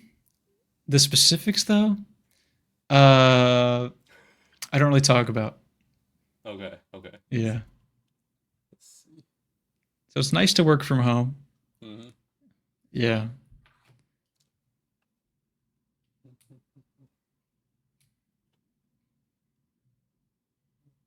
Oh, because I came across your stuff a few times. I didn't watch a lot of them, but I saw you were eating raw meat with a good-looking girl. So, Yeah. um, she's like a raw meat eater. She is a raw meat eater. Yeah. Mm. And is she big? I mean, like famous? I believe she at as of right now she has about 11,000 followers on TikTok. Oh, okay. Yeah, so she's very big on TikTok. She's had a couple videos go viral. Hmm. Hmm. How did you guys know each other? She, I believe, reached out to me after watching my streams, Mm. and she was interested in that. And she decided to join my Discord, and I liked her content, and she had a good personality. I felt like we get along well. She's kind of the same wavelength that I am about a lot of things, like just kind of her view on life. She's kind of easygoing.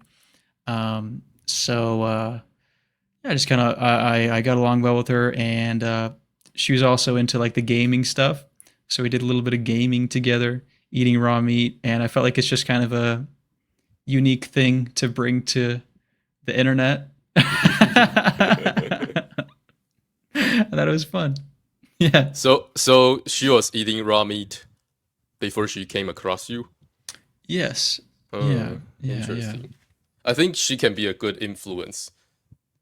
Oh, definitely. Yeah. Having more women who do this too, it's very powerful. Women are very influential, for many reasons. Like they always say, women are great salespeople. Um, at least, I don't know, that goes a little bit deeper than that. But, Makes sense people. to me. Yeah. Yeah. Hmm. Let's see. Have you eaten raw insects before? Never. Don't you think I ask good questions? That's a good question. Okay. No, no, never had an insect. Some people are very against eating insects. You mean in the raw meat community? Hmm. Okay. Why? Because there's like an agenda to get us to stop eating cows and pigs and things like that, and instead we'll just eat bugs. But It I sounds guess kind that's of. still better than eating junk food. It is still better. And bugs are, you're eating a whole animal. So you're getting a lot of nutrients, but I don't know. I think the raw cows and the chickens and pigs are still better. Mm, okay. Bugs are more like a survival thing. Would you Yeah, eat raw insects? I would. Oh, nice. I'd give it a try one time at least. Mm-hmm. I feel like it'd be hard and then gushy. So you take a Dude, bite and it explode in your mouth like ugh. let me tell you, I ate I ate a mosquito a while ago. I bet that tasted bloody. No, no, no, like I didn't feel anything.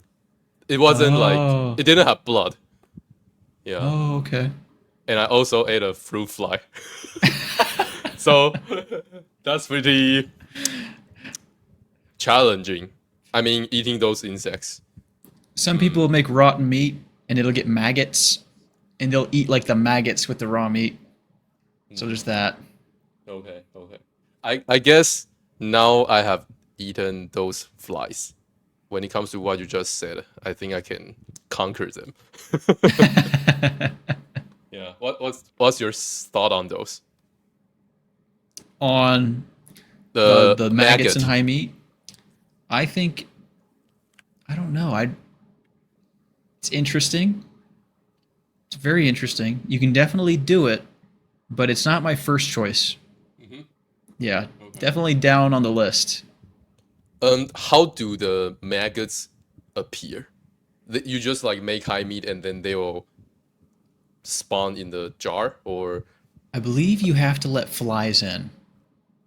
Yeah, you've got to let some kind of bugs in there to reproduce. I think. Do they just spawn? The raw meat just spawn out of the raw meat? I don't know. I mean, that's a good question. Where do they come from? Maybe they spawn. but if they appear because flies land on the meat, that Hmm. means people deliberately let flies go there. So I wonder why they do that. Maybe just for the shock factor. You know, people are always trying to do something more shocking than the next person. Maybe it's, I don't know. Not for me. I mean, I would Okay. do it if I was hungry, but Uh, just, yeah. Not the first choice. No, no. Hmm. Okay. Have you drank blood before? Yes. Uh, do you drink blood often? I was for a short period of time, but I haven't found myself craving it that much lately. Mm, Actually, Frank Tufano for Frankie Free Range Meats, he sells blood, and I was mm, doing a little bit of that, but it's not something that I gravitate towards or feel like is completely necessary. Uh, Also, it's previously frozen. If I could get it fresh, I have had fresh blood before from chickens. We butchered the chickens, and it was a great experience. It was really delicious. It's mhm, definitely not essential, but it is a very delicious food to eat, and it makes you feel really good. It almost reminds you of like a warm tea or a coffee. mm, mm. Does a chicken have little blood? Because like, I try to get blood from a chicken seller before. Like they raise chickens in their yard, and I try to get chicken from them, and I asked for blood, and they just gave me very very little. So Interesting. Yeah. when it comes to the blood you got, did you have a lot? So I had like a whole quart sized jar. Um, we killed about 27, maybe 25 chickens, and I drank the blood straight out of one of the chickens. The rest of it, though, it took literally every single chicken to fill up that entire quart jar. Mm, so So it each chicken doesn't have a lot of blood. no, they have very little blood, I would say. Okay, Yeah. interesting. So you have to kill like at least probably 15 to 20 chickens before you have a decent sized amount of blood. I see. I But see. some of it was spilling. We did it very rough. What we would do. It's really easy to collect it. What you do is you get like this cone. You pick up the chicken by its feet. You drop the chicken down into the cone, reach in there, pull its little neck through the hole, and then boom, its neck is just right there and exposed. And then all you do is just one little cut, and then it just drains. It's a super easy process. Hmm. Do you like? Hmm. Was that your job, butchering chickens? I actually met a farmer, and I was going to get raw goat milk from him. I found out he had a lot of other animals. Found out that he was going to be butchering animals soon, and he invited us to help us butcher the chickens. Hmm. Okay. Okay. Interesting. Mm. So what does that guy sell? He sells goat milk and chicken and vegetables, I believe. Hmm. Nice. Hmm. Okay. So was that the only time you butchered chickens? Yep, that was the only time. Hmm. How's I've never the done it. experience? It was a very fun experience. It was a couple years ago, so it's hard to remember the very specifics of it, but it was very scary. Definitely, like you're very nervous going in there grabbing a chicken. We're not used to it. We're not used to butchering our own animals. We're very disconnected from that process. But after you do it for a few times, it feels much more normal, much easier, um, and it's a much more engaging experience with your food to be that connected with it. Feels much better than just going out to the store and buying it like that. It feels very sterile when you go to the store. You know, it's just like you don't get to see any of the process. You just see the meat. You don't even think about the fact that it's an actual animal. But when you're butchering the animal yourself, you're more involved in it. I think a good alternative, if you don't have like your own farm, would just be getting involved in hunting. And I would think I would like to eventually get involved in hunting. Hmm. So basically, you killed a couple chickens during that visit. Oh, yeah, I probably helped with roughly 20 of them. Hmm. Okay. How did Yeah. you? You said like you put the chicken into a cone, Uh-huh. and the neck will be exposed. And Yeah. then how do you guys kill it? Yeah. So usually what they do when they're not, with some weirdo like me, is they'll just take the knife, head's gone. So He's they like, just like completely take out the head. oh yeah, just Hmm. head's gone, chicken's gone. That's it. But me, the way you do it is you kind of wiggle the feathers kind of away, and you can actually almost see the vein. You can feel it, and then all you do is you just make one little slice, and then one good solid slice, and then it all just starts pouring out of that one vein. Very Hmm. simple. Yeah. Okay. When they just um when they when they just cut out the head, Hmm. does the chicken move? Yeah. Fuck! I lack vocabulary. You can keep going. You can keep going. Does he like shake? They're No, like I was trying to think of a better word. Maybe like wriggle. wiggle, wiggle. Yeah, yeah, yeah. Yeah, the chicken he does yeah, whether you slice its neck or you cut off its head, yeah, kind of like like kind of like that. Well, when you cut off its head, it's a lot more messy. You cut open multiple veins. It's kind of like spewing everywhere. It's so yeah, when you cut it off, they definitely do wiggle a lot more than if you just slice the neck. But you can definitely feel them kind of like quiver a little bit, like as the blood leaves their body and they become unconscious. Mm, It sounds very it's a very brutal experience. It can sound very brutal, but it's natural. It's what we are supposed to do. Yeah, okay. Um, did you feel empathetic during that time? I'm not definitely. sure if I used the right word. Definitely, when you're taking something else's life, it reminds you of how your life can also be taken. You're a living thing just like that. So yeah, you definitely do feel empathy. It's a very powerful experience taking something's life, and it makes you realize how delicate your own life is.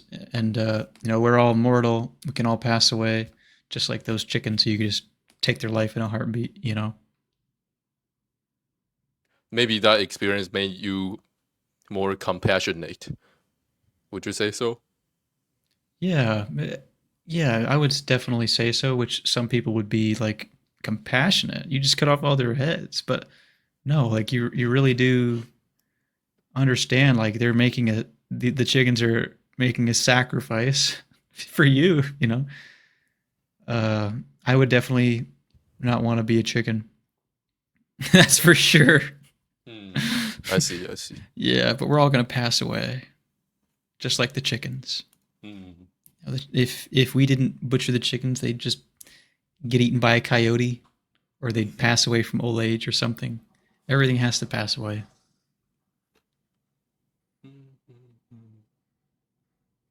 So, did you work out before?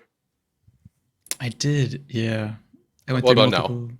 Now, no, it's been a long time. Okay. So, what's your thought on working out now? Yeah, I think working out just ages you. It's very stressful. Everybody says that working out ages you. But no, it's true because if you look at these bodybuilders' faces, they're making this face all day. They got wrinkles and all that sort of stuff. And yeah, I don't think it's a good thing because the reason people do it is for what other people think about you. Nobody would be working out if they were the last person on earth. The only reason we do it is because we're trying to appeal to people. We're trying to look a certain way. Maybe we want men to respect us. We want women to think that we're attractive, or vice versa. But ultimately, I don't think it has anything to contribute really to attractiveness. Attractiveness is more based upon your genetics and your bones, how you developed, and your inflammation. Like for myself, I had the acne, and I was all inflamed. That definitely plays a much bigger role. Or other people with skin conditions can relate to that. But yeah, I don't think that it is beneficial or helpful, and it just if we're talking about purely looks, it actually does the exact opposite, in my opinion. I think it's best to eat a natural diet. You'll always have a lean, nice physique, and you won't have to work out or lift any man-made weights. You know, Okay. Hmm. So, how long were you working out? anytime I'd work out, it'd only be for like a few months at a time. I think the longest stretch of time I ever went working out was maybe 6 to 8 months. That Okay. was the longest. Hmm. So, hmm,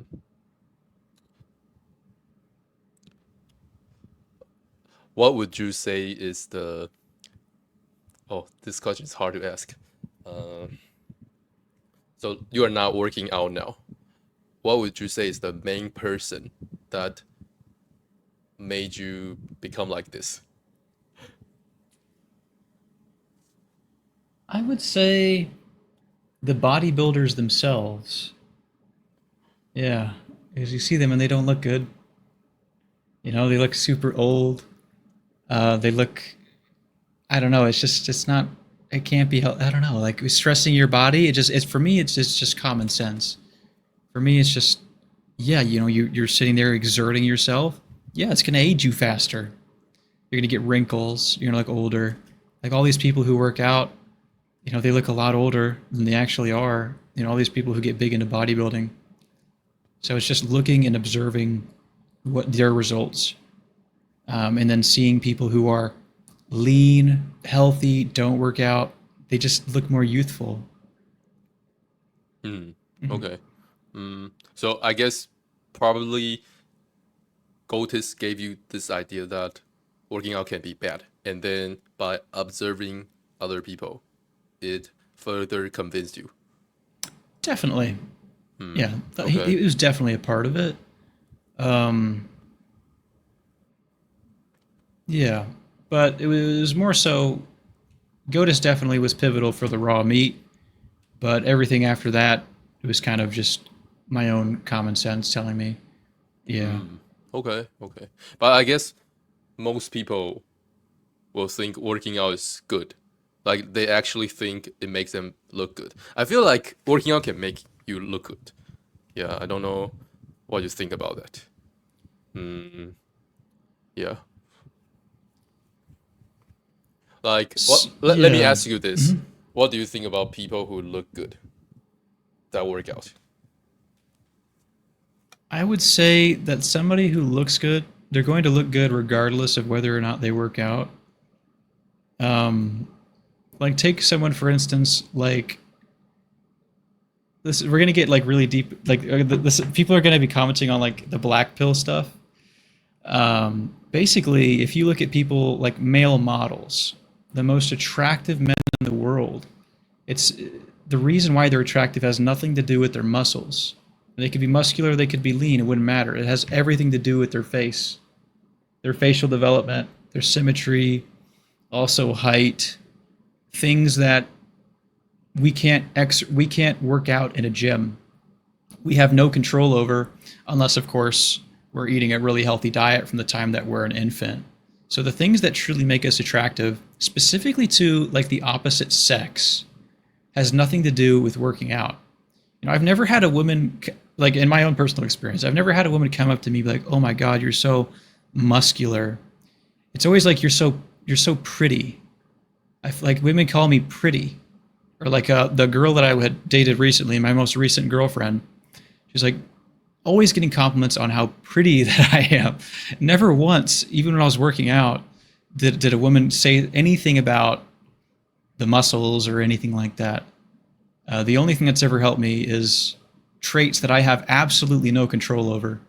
I had no control over the way that my face developed or the fact that I have curly hair. You know, there's just things that I have absolutely no control over.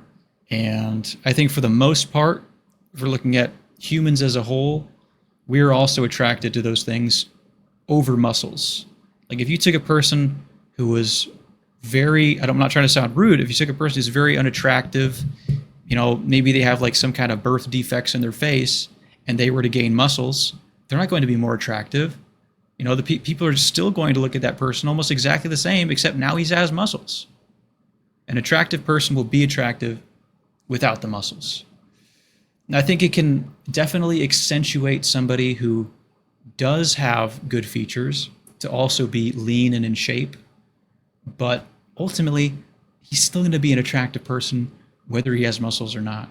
It's a very brutal pill to swallow, but that's how I feel about it. Hmm.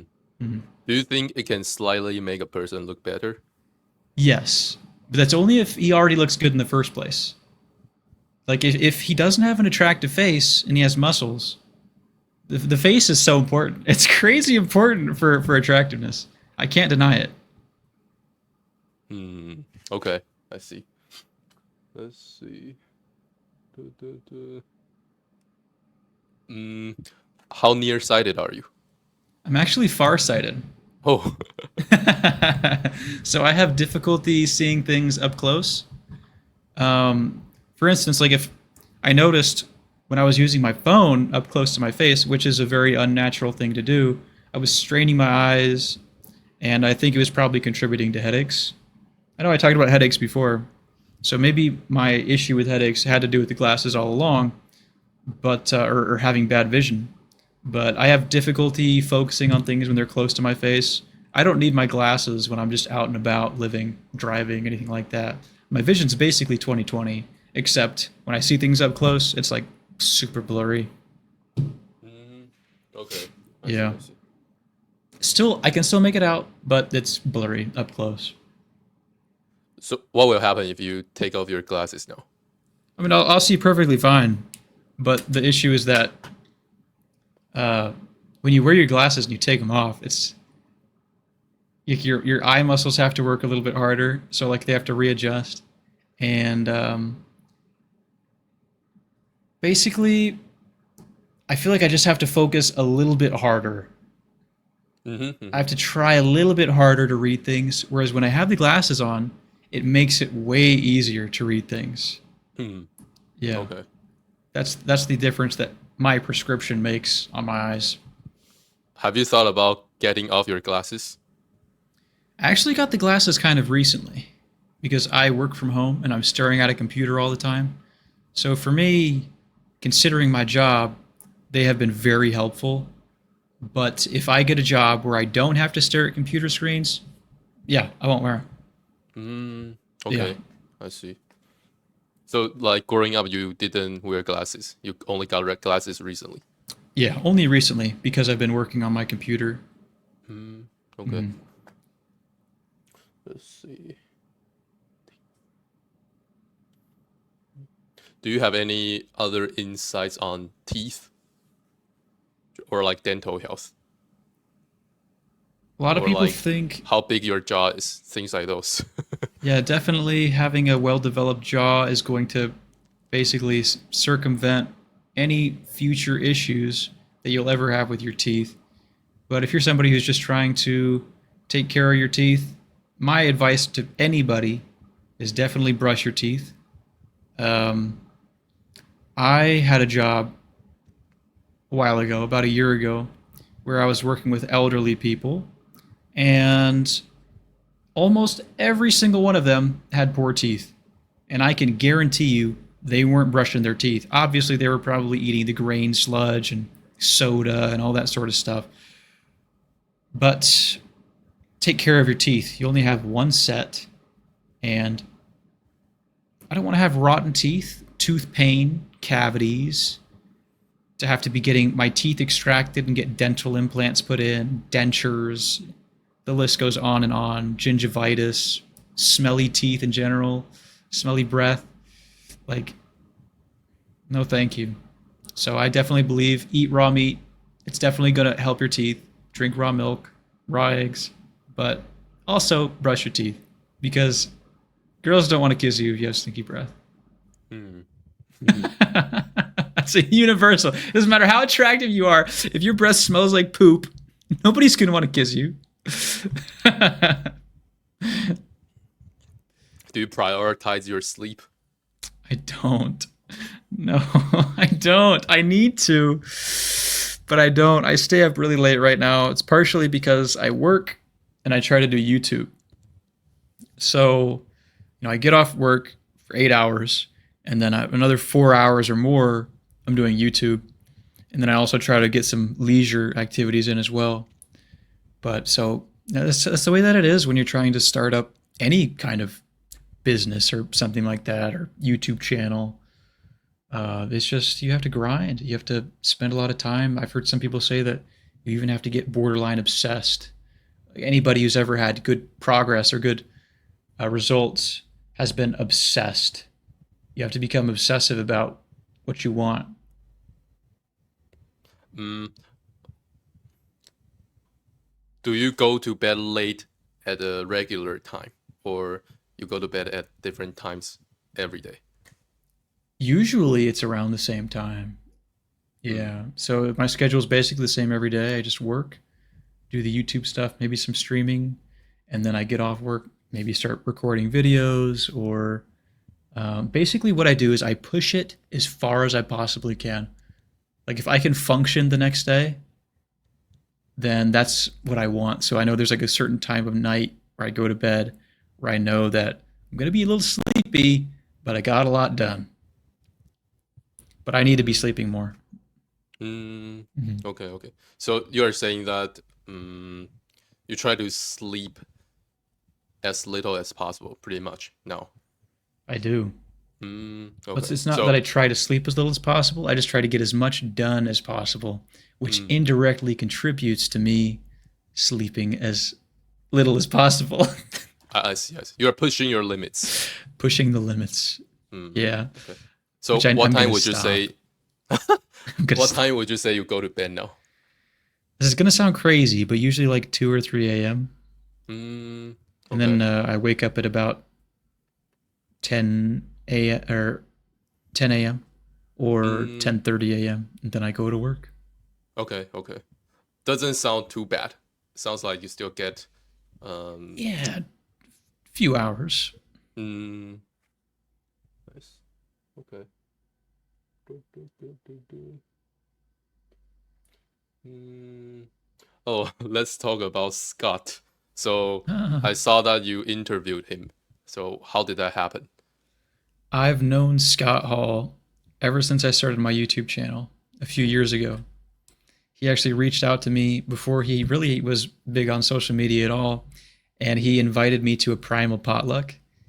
And then me and my girlfriend, we drove all the way from Kansas City to St. Louis, Missouri, which is like a 4 hour, 3 hour drive. And we met Scott Hall and we ate raw meat with him.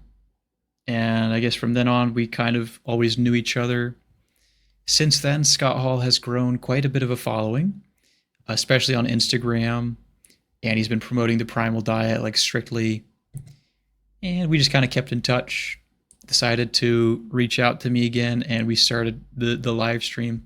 It was fun to interview him because he has a very in-depth knowledge of the primal diet and Autogenous Founder Planet's opinion of all that. Hmm. Okay. Let's see. Hmm. So your girlfriend back then ate raw meat? No, she didn't. Oh, so she just went to find Scott with you. Yeah, exactly. Oh, okay. I see, I see.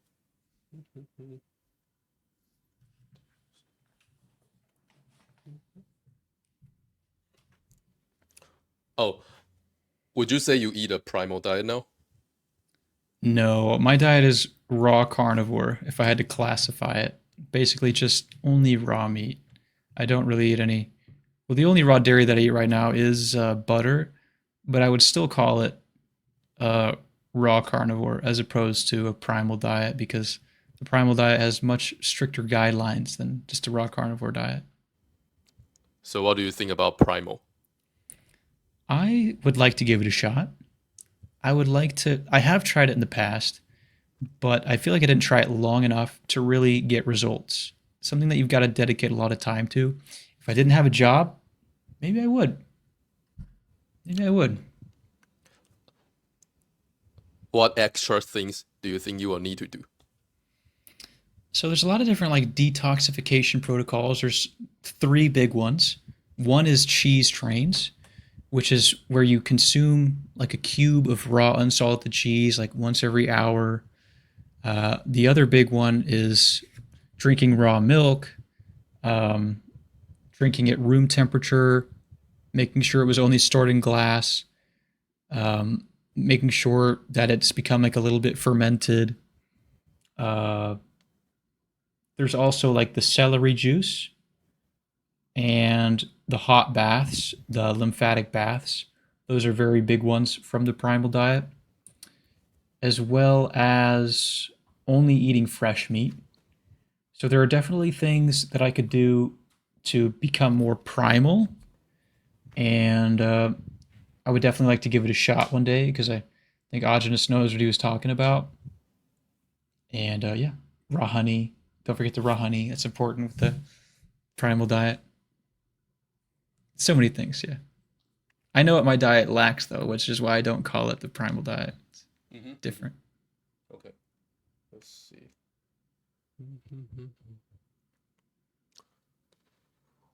Dang, I keep forgetting my questions. I hope I don't miss some good questions. No, it's okay. Mm, mm, Maybe let's talk about content creation first. So, when did you start your channel? I started my channel. Let me pull it up here. Let me get the exact year that I started posting. Let me see.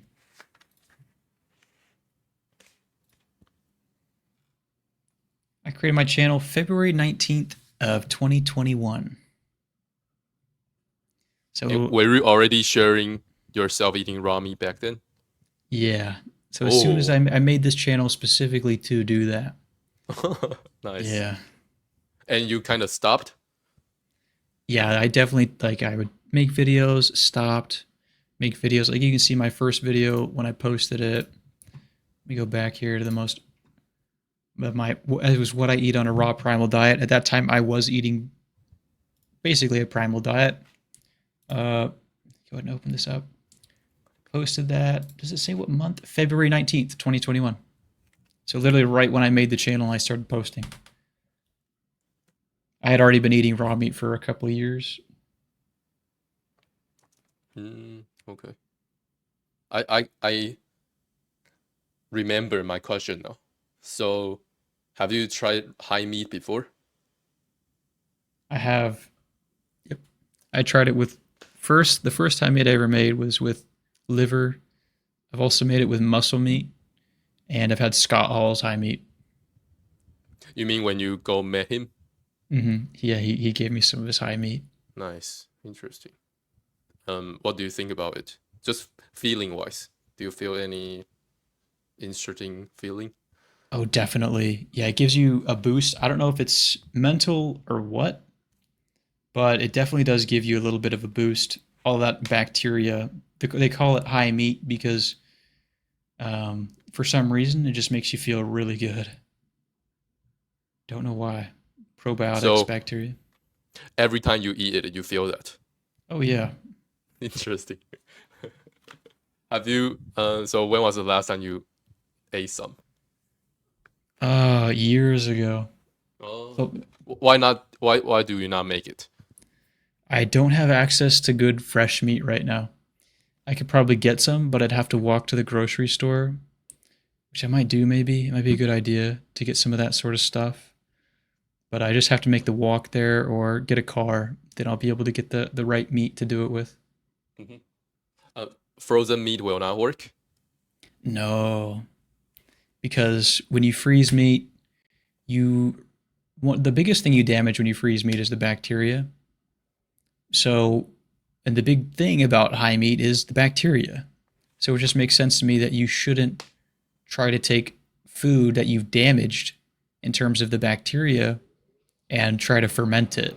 I feel like it's just a recipe for disaster. Mm, okay, interesting. Hmm. High meat. One more.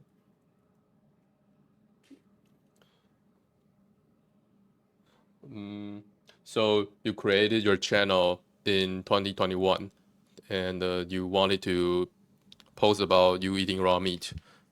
Um, how did that go in the beginning? In the beginning,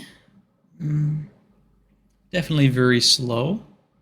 Not a lot of people watched it. Had a very, very small following. Um, it's really hard to remember how it went specifically. It was just kind of like a little hobby, just posting here and there. It was fun to document my experience. Yeah, so that's kind of how it started, just as a little bit of a hobby. Okay. And then why did you stop? Uh, the reason why I stopped is generally because I would change up my diet or just kind of generally lose interest. Like there were periods of time, especially when I was doing like the primal stuff, where my skin would just get so bad and I didn't want to make any videos. So like, when I do strict primal, I'd have terrible skin and wouldn't want to do it. Or there were times that I stopped posting where I was just working a lot. I didn't see a purpose to post. Um, I didn't really know what kind of content that I wanted to produce. So it was hard to stay consistent with that. It would just be random content here and there. So I never really had the intention of sticking with it. There was maybe one time in the past that I did, but yeah, with all the primal stuff, jobs, one of my dogs died, things like that made me not want to post. Okay. Um, what do the people around you think about you eating raw meat? Yeah, so they support it. They have What? nothing. Yeah, they do support it. All of my family supports it. They've never had an issue with it, even when I live with my family. I guess it's because you have results. Probably. That's probably why. I would tell them that I do it for my skin. No, you don't And need to tell them. yeah, you don't really need to do much convincing. They can see it. Mm-hmm. Oh, okay, okay. But have they tried some? No, they never Mm, tried it. They've never okay. tried raw meat. Uh, have you been in a relationship when you were eating ramen? I guess you have. Yeah. Oh, yeah. So like, what did the girls think? So my first girlfriend, when I first started eating raw meat, we had already been together for a little while, maybe a year or two, almost 2 years, I think. So she was very accepting of it. She saw the benefits of it, and she kind of believed in it as well. It made sense to her. She was also kind of critical of the world. Other women that I've told about eating raw meat, usually they're kind of like their jaw will drop, but they don't care. Like they really don't care. They'll just go about and do things their way. They eat their food. They don't really care. That's how my experience has been. It's never like weirded anybody out. Uh, I've been very open with the women that I've been with. And they have no issues with it. Interesting. Okay. Mhm. So sounds like you haven't really had any really bad experiences. No, no, I'm not weird about it. I don't try to force it on them or anything. But whenever like the topic of food comes up, eventually it gets to the point where like, well, why don't you want to eat my food, or why don't you want to go out and get a coffee, or why don't you want to do this? Well, I do things a little bit different. You see, I eat a very particular diet. They go like, well, what do you eat? I eat a lot of meat. Oh, like a carnivore diet, kind of like that. Yes, just go get a steak from the restaurant. Well, I can't eat that. Why? Well, because it's cooked. And they go, wait a second, you eat raw meat? Like, So you wouldn't want to go out with your family to eat cooked meat? sometimes I do, sometimes I don't. Hmm. Kind of depends how I'm feeling, but I see. yeah, It's not like um okay every time. right. Mm, I have to be in a certain understandable. mood. Yeah, Let's see. Okay. So you started to get back into content creation earlier this year, I did. and what was the motivation? Well, I had just gotten out of a 6 month long relationship. I am alone in this city. I wasn't really interested in trying to find another girl or have another relationship. So, I decided to just kind of start posting on my channel for fun. I saw that my videos started to get a lot more views than they had in the past. So I was like, dang, people actually like this stuff.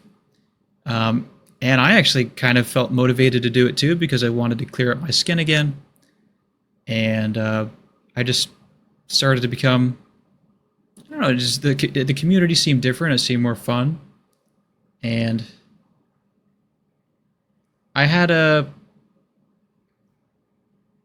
more of like a plan. There were videos that I finally found out that like the kind of videos that I wanted to make. Before it was kind of hard, but after having experienced a lot more of life than I had previously, it showed me kind of what I wanted to share. I became more comfortable sharing myself with the world. I've made some realizations that have really opened me up as a person. So it became a lot easier to share my experience over YouTube. I've always liked making videos, but I've been held back by a lot of mental barriers. So I've kind of like eliminated those mental barriers and continued with the YouTube channel. It's been a lot of fun. I've enjoyed it. Nice. Mm, do you have a lot of haters? I don't really think I do. Oh, really? Nice. I mean, maybe I do. There are definitely people who don't like me. But it wouldn't bother me even if there were more. It doesn't bother me. That's not something that I think. Life is way too short to think about people who hate you. Mm-hmm. I'm sure that there are people out there who do, but I haven't really done anything that's that hateable yet. Who knows? Maybe I will. It could be coming. But yeah, I mean, even if somebody did hate me, it's not something that I'm worried about. You know, I'm not. The reason why I don't have a lot of haters is because my content is not focused on preaching to people about what they should be doing. I'm not on here trying to tell people, you need to do this, you need to do that. This is the healthiest thing to do. Everybody else who doesn't do it is stupid. I'm the best. My content is just sharing my experience. And that's the direction that I want to go. I just kind of want to be kind of like a dude who vlogs about eating raw meat and shares his life. Because there's not a lot of that. People get into this community, and what they think they have to do is they have to become some kind of a doctor, some kind of an expert, and they just want to preach to everybody. This is the best way to do this. This is the best way to do that. You need to follow it like this. If you don't do it that, you're wrong. Let me quote some studies here. I'm so smart. Look at me. But it's like, you're not. I've always known that I was really stupid. I'm not very smart. I don't have, I don't know everything. And I'm not going to play this game or try to know everything. It's not worth it. It's not beneficial for anybody. And you feel like an imposter when you get on the camera and you start talking like that. It's like, who are you? Like you don't have a college degree. You don't have any certificates. All you have is a camera, and you are just some regular dude. So stop trying to convince people. But that's what I avoid. I'm not trying to tell people what to do. I'm just sharing my experience. And if what I say works for somebody else, then that's awesome. But that's not my goal. My goal is to just share my life. So it's not very fun to hate on somebody who is just some regular dude sharing his life. I mean, you can try, but nobody's going to really care about that. Maybe if I was more controversial, people would, hate me more. Mm, but you don't comment on things you find problematic because, I guess maybe you know that there are a lot of people that are like your past self who had bad skin and were suffering and they didn't know they had a solution. You don't feel like, oh, you want to say something about that? I definitely have a hunch that they would probably get similar results to me if they ate the raw liver, but I'm not going to try to ever force it on anybody. So Yeah, you are like more chill about all this. definitely. You could Uh, definitely say that, yeah. okay, sounds good. Because like for me, um, I think I'm also mostly sharing, but also I comment on things I find problematic. So I guess that will get me more haters. I'm not like Yeah. I'm not telling that if you don't do what I do, you are wrong. But I comment on things I find problematic. Yeah. Yeah, no, I can understand that. Mm. But And I think that if you, honestly, people will hate you just for the fact that you eat raw meat. So yeah, yeah. But it's so I would never ever even remotely, because there are like little comments that I get here and there where people say some hateful stuff about me, but it's not even something that you should waste any mental energy focusing on. Like, yes, it exists, but it's just such a, you're gonna pass away someday. It could be tomorrow. It could be 40 years from now. Like, don't let any of that stuff ever get to you. It's just a waste of your time. You know, mm, just keep on being you, enjoying life, having fun. mm. I know you go on omegle to show people that you are eating raw meat. Mm. Um did you think of that idea by yourself? I think so. Maybe somebody had said something to me, but I was definitely the first one to do it. Mm, I think. Yeah, nice. that's kind of what people know me for, eating raw meat on omegle. Yeah, Okay. yeah. Mhm. What are your goals when it comes to making content? my goals.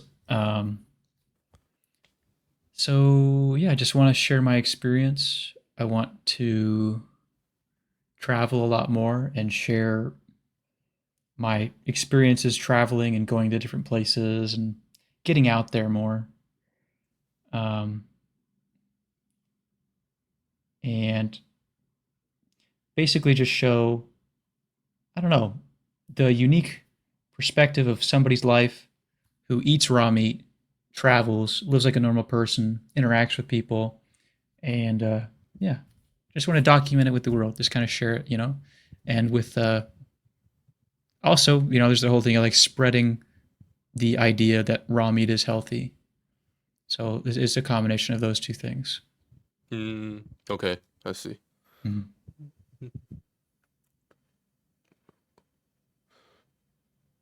Oh, why do you not have Instagram? Mm. I had it a while ago, but I deleted it. Um, I just don't find it that fun. I don't maybe I don't like the picture based sharing thing. I'm not really into pictures. My thing is I like making videos. So for me, it's like TikTok and YouTube. Those are the things that I enjoy most. I don't take too many pictures. Maybe if I traveled more, it'd be nice to upload pictures there. But you can But also post reels there. that is true. You can also post reels, but I never viewed it as a video app. Hmm. But that's definitely the wrong perspective. I think, yeah, I just enjoy the videos more. So I always gravitated towards YouTube or TikTok. Okay. TikTok is more recent too. I prefer long form content over short form.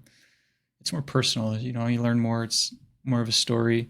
The short form, you see it and then it's gone. It's just Hmm. a little blip. I don't like consuming it that much, so I try not to make a whole lot of it. And if I do make a short form content, I want it to be somewhat informative or, you know, uh, mainly just at this point, just like all my content, I want it all to be about just kind of sharing my experience, sharing my life. So I want it to be somewhat informational, educational, um, not just some, quick clip that's there and then it's gone. It's not in your memory anymore. Okay. How do you plan to monetize with YouTube? Moving on. Yeah. So I've had some very generous people donate to me on my live streams. So we've had a little bit of money from there. It actually helped me get my camera, which I've been making videos with and going out and doing all kinds of stuff. I'm actually working on a video right now. Yeah, my subscribers bought me this camera basically with their donations. Um, yeah, my plan is to basically just at this point just kind of reinvest into the channel. But for monetizing, just like the basics, I am monetized on YouTube. I literally just hit that maybe a month or two ago. So I do get a little bit of ad revenue, although it's kind of small in this niche because advertisers don't really put their ads on your videos too much, so you don't get that much in ad revenue. Also, there's also the idea of maybe having some merchandise. And my dad, he actually hand makes wooden projects. He does cutting boards, like utensils. He does all kinds of stuff. So I would love to start an online store where I can help sell his products because I know people in this community, they are looking for high quality wooden non-plastic materials for cutting boards and all sorts of things. So yeah, I got a few ideas. And also Mm, maybe some t-shirts, maybe some funny quotes or some things from past videos, or people who want to support me can, not just give me money as a donation, but can get something in return out of it. And I know that I am also providing videos, so the donations are also, thanks for making the videos and stuff like that. But I am very grateful for everybody who has supported me so far. I've made a lot more than I thought I would at this point, and I'm very grateful. And I'm gonna make it count. you mm, know. okay. Oh, do you know how you hit the criteria of being like able to have ad revenue? Yes. So to have ad revenue, you need to have 1,000 subscribers, and within the past year, you need to have 4,000 hours of watch time. Mm. It's kind of a lot, Would you but say one of your videos blew up? yes, So actually, like, how does that video do it when was it comes to the my views? yeah, it was actually my raw meat tier list video. That one seemed to blow up for some reason. I have no idea why. Most of my videos get between maybe 600 to 1,500 views, but that one got about almost, I think it's at 6,000 now. And I uploaded that one back in like February. So yeah, that one got me a ton of subscribers. A lot of people found out about me from that video as well. So it's interesting. I didn't expect that video to do so well because it was a really easy video to make. I just sat there and talked about raw meat for 40 minutes. Um, if I wanted to have more videos perform well, I'd probably be taking that video and trying to do things that were very similar to that one. But that's not what appeals to me. You know, I see a totally different vision for my channel than just doing what performs well, which might be bad, but I want to share with people what I like to do. And I don't want to make money, or I don't want to make videos just to make money, because that wouldn't be fulfilling either. Obviously, it's nice to get ad revenue, and it's nice to get donations, and it's nice to get all this stuff. But if you don't genuinely enjoy the content that you make, then it's not worth it, you know, because life's too short for that. Yes, you might get money, but I would rather spend myself being happy with the things that I do. Mm, You okay. know, Without that video, would you say you are able to have ad revenue now? Because like, oh yeah, you need to have like certain watch hours, right? yeah. Without that video, for sure, my videos, because they're long, they get a lot of watch hours. Oh. So without that one, So, you still have enough watch hours. Oh, oh nice, yeah, interesting. without that one, I'd still have enough watch hours. That one Mm. got a lot of views. Didn't necessarily have crazy watch time. But yeah, all of my videos, they get a lot of watch hours, which tells me that people actually listen to the things that I say. And they, you know, because I do post long videos, like usually like 20 minutes, 30 minutes long of me just eating and talking. But the fact that people enjoy it makes me happy because I enjoy doing videos like that. Mhm. Yeah, I would definitely have hit the criteria though without that video that kind of blew up, sort of. Do you know how many videos you have now on your channel? I have, let's see here, public videos. Short videos are included in this. 175 that are public. Okay, I see. So you also post short videos, I do. Yeah. just like from your long videos, or you make separate ones? I make separate ones. Oh, okay. So you should Yeah. go on Instagram. Yeah, I make so I separate can ones. so Yeah. I can tag you. Yes, yes. Okay, let's see. Oh, when it comes to like making your videos, how long would you say each one take you? Like how long does it take me to make the video? Yes. Usually, sometimes it could take me all day, like if I'm doing a vlog, you know, at least the recording portion of it. And then the editing portion does usually take me another couple of hours to do too. So yeah, it could take all day. Could take just a couple of hours. Sometimes I'll get off of work and I'll just sit there and record myself, and then I'll try to edit the video there, and it usually takes 2 to 4 hours. Yeah, kind of lollygag, go slow, kind of get distracted, and I might be able to be more efficient, and that would help with my time. Mm-hmm. Okay. Do you use your computer to edit? I do, yeah, Okay. yeah. Would you say you are a good editor? I think so. Oh, I think I've always had a knack for video production. I've always had an how eye did for you videos. how did you de- how did you develop this skill? I think it started when I was really young because my dad, he was really big into movies. So we would always be watching some kind of movies. He showed me these old movies, and I was always watching a movie of some sort. And then later in life, I started playing a lot of video games. And one of the fun things about playing video games is like recording your gameplay and then putting it online. So I would start recording my gameplay, start editing it with like music and the clips and stuff. And that was like my first experience. And then in school, I was in a video production class where we learned a little bit more about making videos, and I just had a natural ability to make videos and to tell stories with videos. And I've always liked it. I've always enjoyed it. I don't know, but yeah, it's just something that's always come natural to me. I've always, I don't know. Hmm. Okay, okay, nice. Yeah. Would you like, do you have any like recommendations for people who want to improve their editing skills? I would say, as far as editing is concerned, hmm,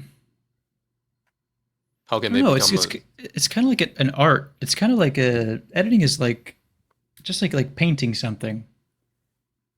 So if I were to give somebody advice, it would be like, hmm, it's really hard to give advice because it is such a personal thing. Because Mhm. somebody's video editing could be totally different than mine, but it would still be good. So it's really hard to give somebody any advice unless it was like super specific. So I guess Like, just like create hmm, something that you want to create. yeah, Hmm. Okay. yeah. Let's see. Mhm.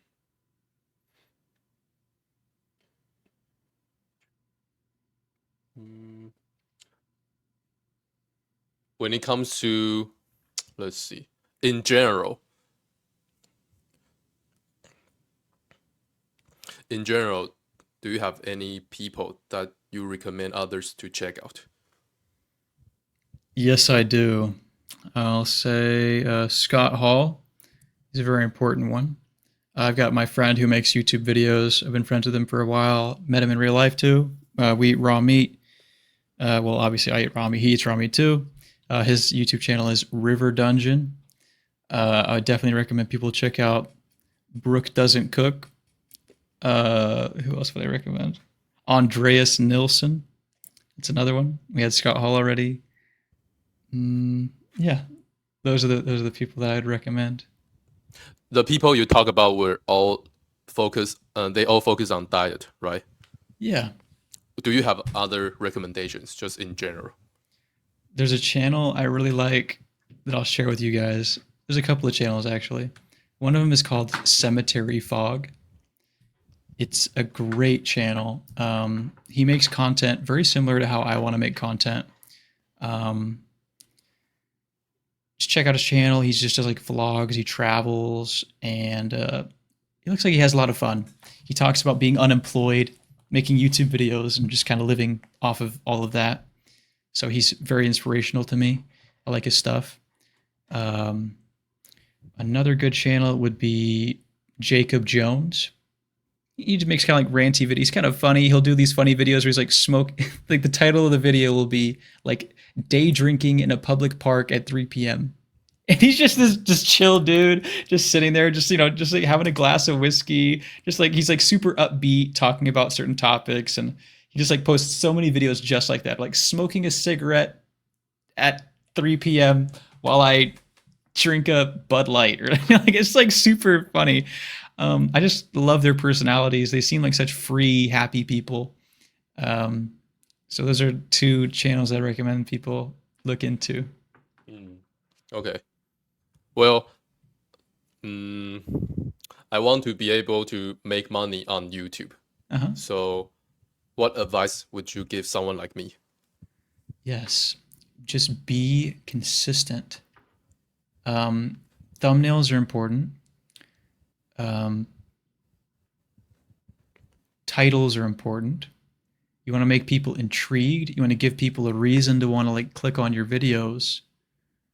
Um, yeah, mainly sort of like just kind of look at what people post that catches your eye, and then try to take elements of that and apply it to your own stuff. I would definitely recommend looking into videos, because people talk about this a lot on YouTube. There's a lot of free information about making thumbnails, titling videos, um, giving people a reason to click on the video. And there's some advice that I heard at one point, and it's that if what did they say? Let me think about this for just 1 second here. Try to recall what I heard. I was watching one of those channels, and this girl, she said,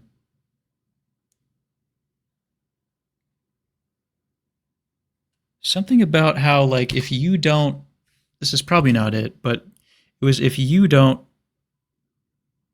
like the video, if you can't think of a good thumbnail, if you can't think of a good title, then it's possible that your video content may not be good to begin with. Like, which is true. You know, like, if you're not putting out good content that people want to see, then you're not going to be able to think of a good title or a good thumbnail. Maybe you just need more interesting content, or maybe something more catchy, or maybe the idea you had just wasn't that great and you need to do some more brainstorming. Or now, another thing I will say is, even if a video you post does poorly, don't take it as a loss. Take it as a learning experience. You know, take it as like, this video didn't do too good. Maybe people want to see something different. Maybe I shouldn't go this direction. You never know. It could also do well 6 months from now, or a year from now, or 2 years from now. But definitely learn from all of your videos that you post, even the ones that don't do well, because that'll help guide you in the right direction. But also be true to yourself. And even if a video doesn't do well, if it made you happy and you like posting it, that's what's really important. Nice. Okay, let me see.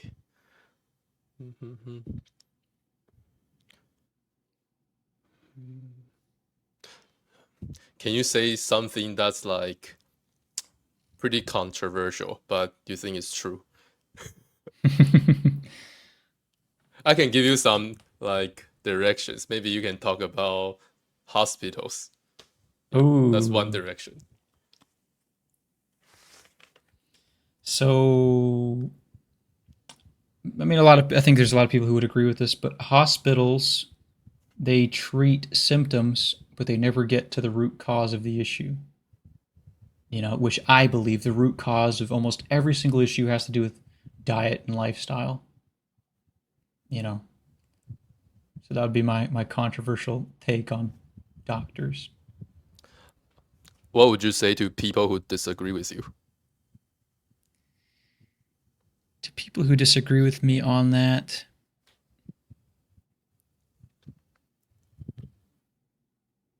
what I would say is that most of the issues that we have today didn't exist long ago in the past. And what are some things that are evident about how we lived in the past? We were getting more sunlight. We were eating healthier foods. And I feel like those two things there are things that have really broken down a lot. Mainly the food thing. You know, there's sunlight. There's a bunch of other things as well. But I think that if we're going to look at like America today, or the state of just people in general, and look at their health, we can't ignore the fact that what we put inside of our bodies on a daily basis has 100% got to be one of the most important things that we need to get right before we're healthy. So the reason why so many people nowadays are unhealthy and they rely on doctors to be alive is because, I mean, just look at that. What are you eating on a daily basis? Are you eating McDonald's and a bunch of other processed foods?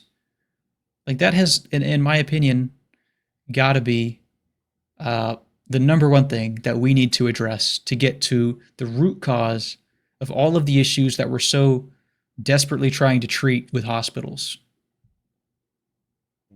Okay.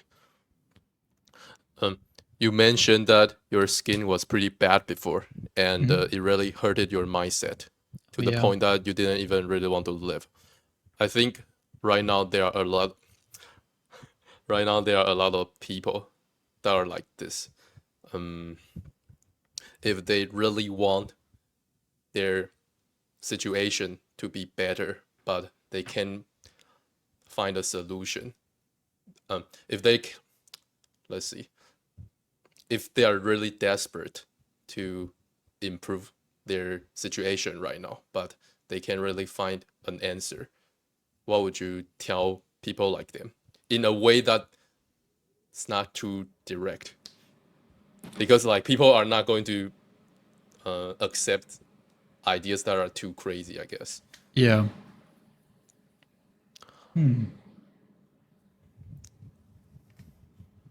I think what I would tell them initially is try reducing all of the negatives in your diet first, as opposed to trying to add anything in too crazy. I think that's the number one thing. So long as you can get rid of all of the negative things like seed oils, everyone knows about the seed oils, the processed sugar, processed food, processed carbohydrates. If you can eliminate all that stuff, see if you get results. If you don't get results, you have the bad acne, and you feel like you don't even want to live, most of these people will try literally anything.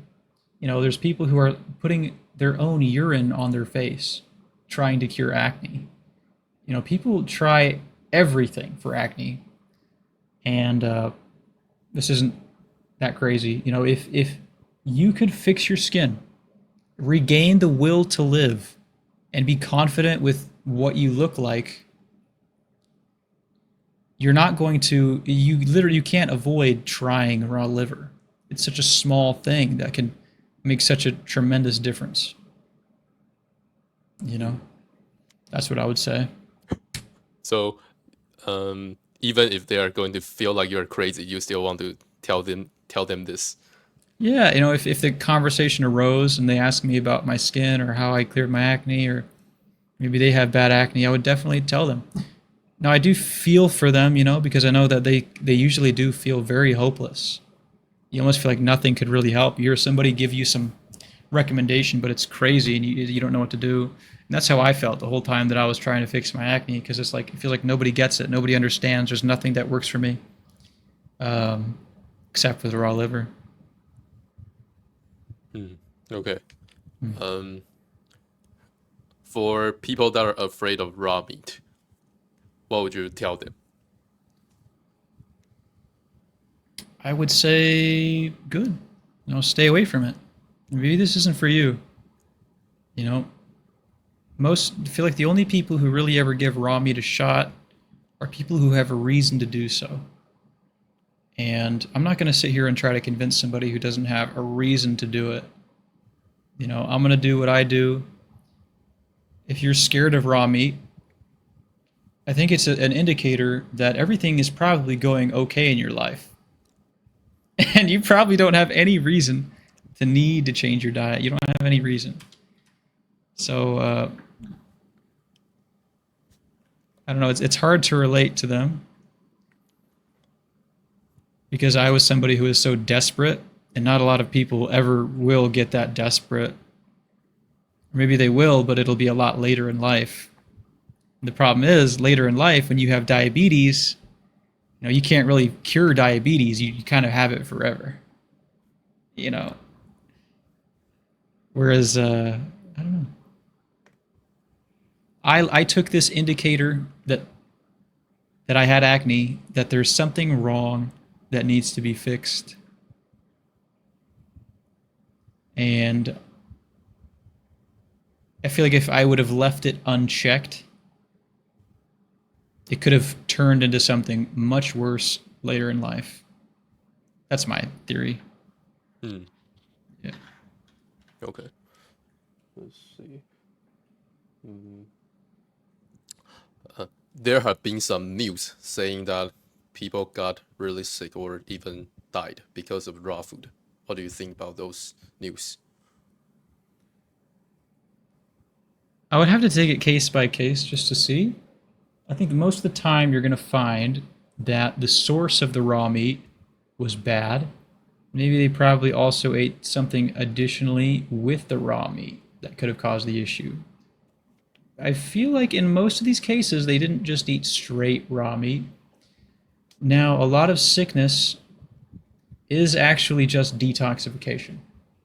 So if say that you're doing a primal diet and then you get sick, um, it might just be that your body is detoxing from something toxic from a long time ago. So, yeah, those are my responses to the whole sickness and raw meat thing. Hmm. What about things like, oh, someone they have a bunch of parasites on their body or they died? What do you think about those?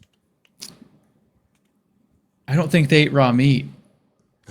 They like the people who get the parasites. I'm pretty sure I've seen examples of this, but it's generally people who are like in a third world country and they are eating horrible foods.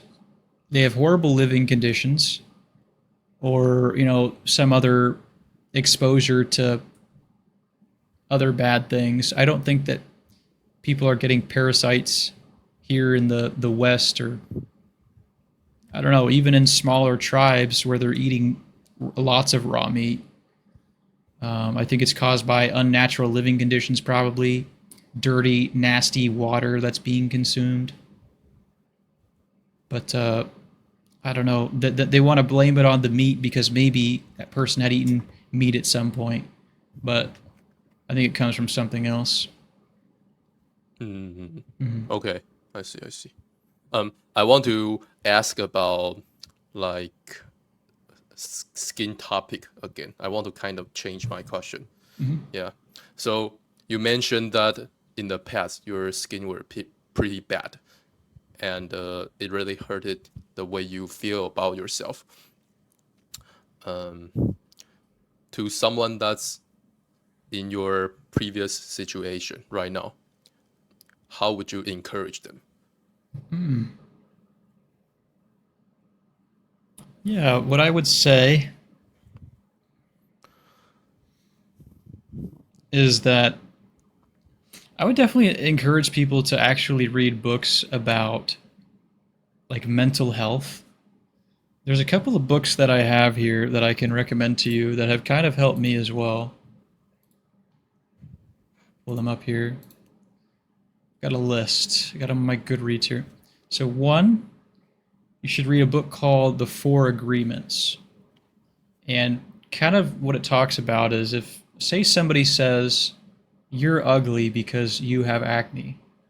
If you start believing that you're ugly, when you let that thought penetrate your mind, it becomes an agreement that you make with yourself. And then you subconsciously believe that you are ugly because you have acne. We let these things that people say define who we are. And we agree internally, that's who I am. I'm this ugly person with acne.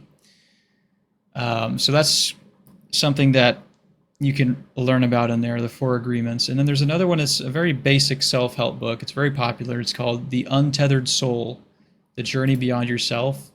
I'm going to pull up the description of it because I kind of forgot. What would it be like to free yourself from limitations and soar beyond your boundaries? What you do each day to discover inner peace and serenity. Basically, if I can remember correctly, what this book was about was basically whenever something bad happens to you, it consumes your energy. So, say for instance, you have bad skin, you have acne. Often, people who have bad skin and acne, you're going to let that consume so much of your energy. You're going to be researching how do I get rid of my acne. You're going to be, rubbing all this cleanser, moisturizer on your skin, trying to fix it. You're going to be letting it prevent you from going out and living your life, letting it make you depressed. So you're letting this consume your energy.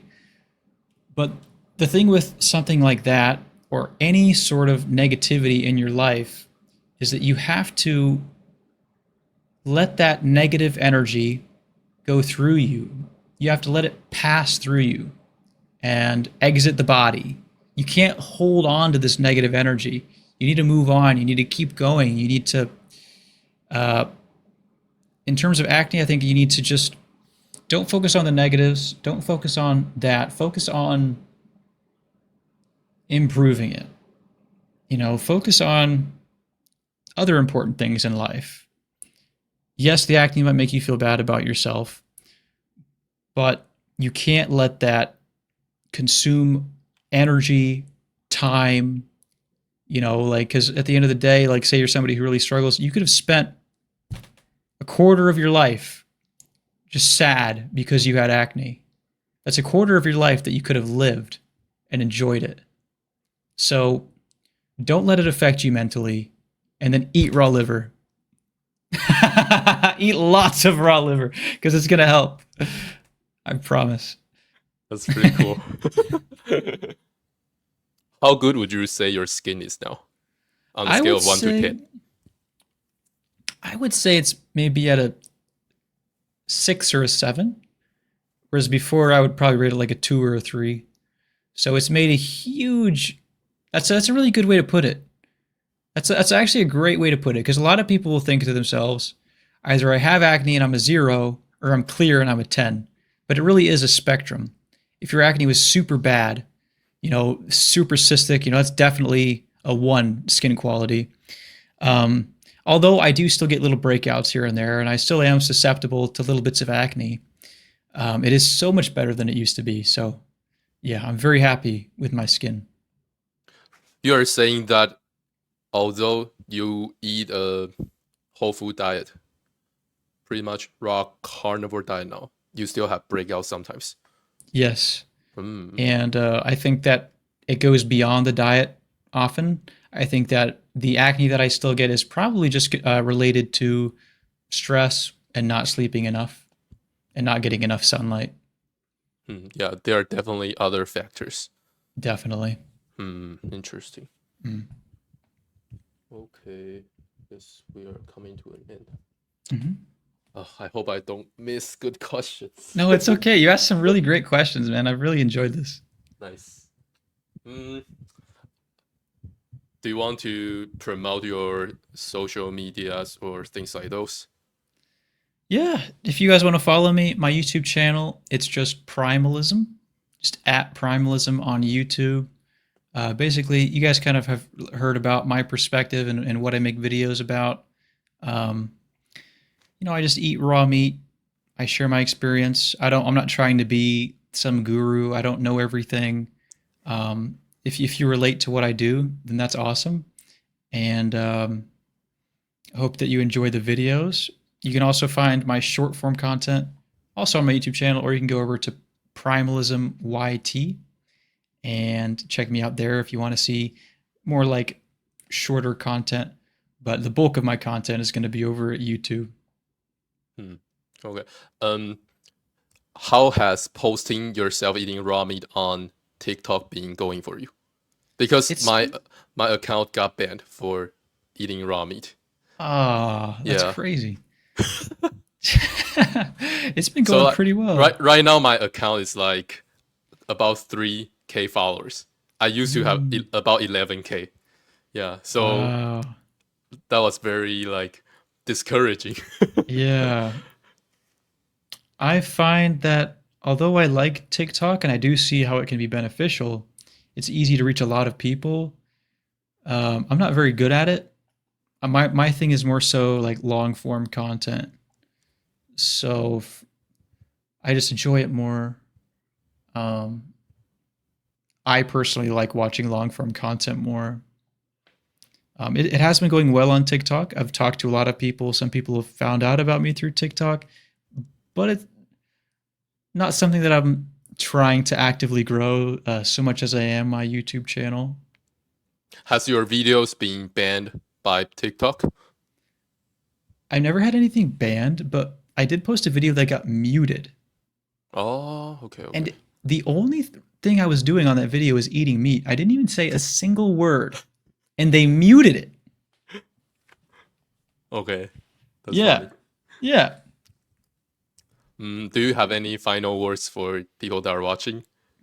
I just have to say that I am so impressed by this interview and the questions that you had and the research that you did.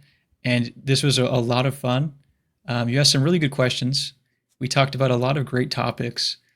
Um, and I think that I hope that you're able to talk to a lot more people um, and continue to make these interviews. I really look forward to watching more of them. I saw the one that you did with the guy Eat Raw Meat who did the uh, that one documentary a while back. Somebody went and they like filmed him. That was really cool. I had totally forgotten about that guy until, yeah, you brought him up. I actually have him in my Discord chat now, so that's really cool. Uh, but yeah, basically just definitely subscribe to Leo and follow and try raw meat. Or if you're too scared of it, don't try it. But yeah, I appreciate everybody watching. This was a lot of fun. Are you going to eat some raw meat now? Uh, Probably not. Oh, really? Yeah, Because I have some raw meat. Maybe we can eat together. yeah. Are you down? Uh, It's okay. It's up to you. Maybe next time. Maybe next Oh, okay. time. Maybe we can Sounds do good. another. Sounds Maybe we can do another video or something where we eat raw good. meat, Yeah, or maybe I yeah, can yeah. interview I am you. down to go on your live. You can Yeah. also interview me. Would you like Yeah. to? Okay. Maybe if Yeah. I do an interview with you on my channel, we could do some like raw meat eating too. For sure, for sure. Okay, okay. So Primalism, thank you for taking the time to do Yes. this with me. Thank you so much as well.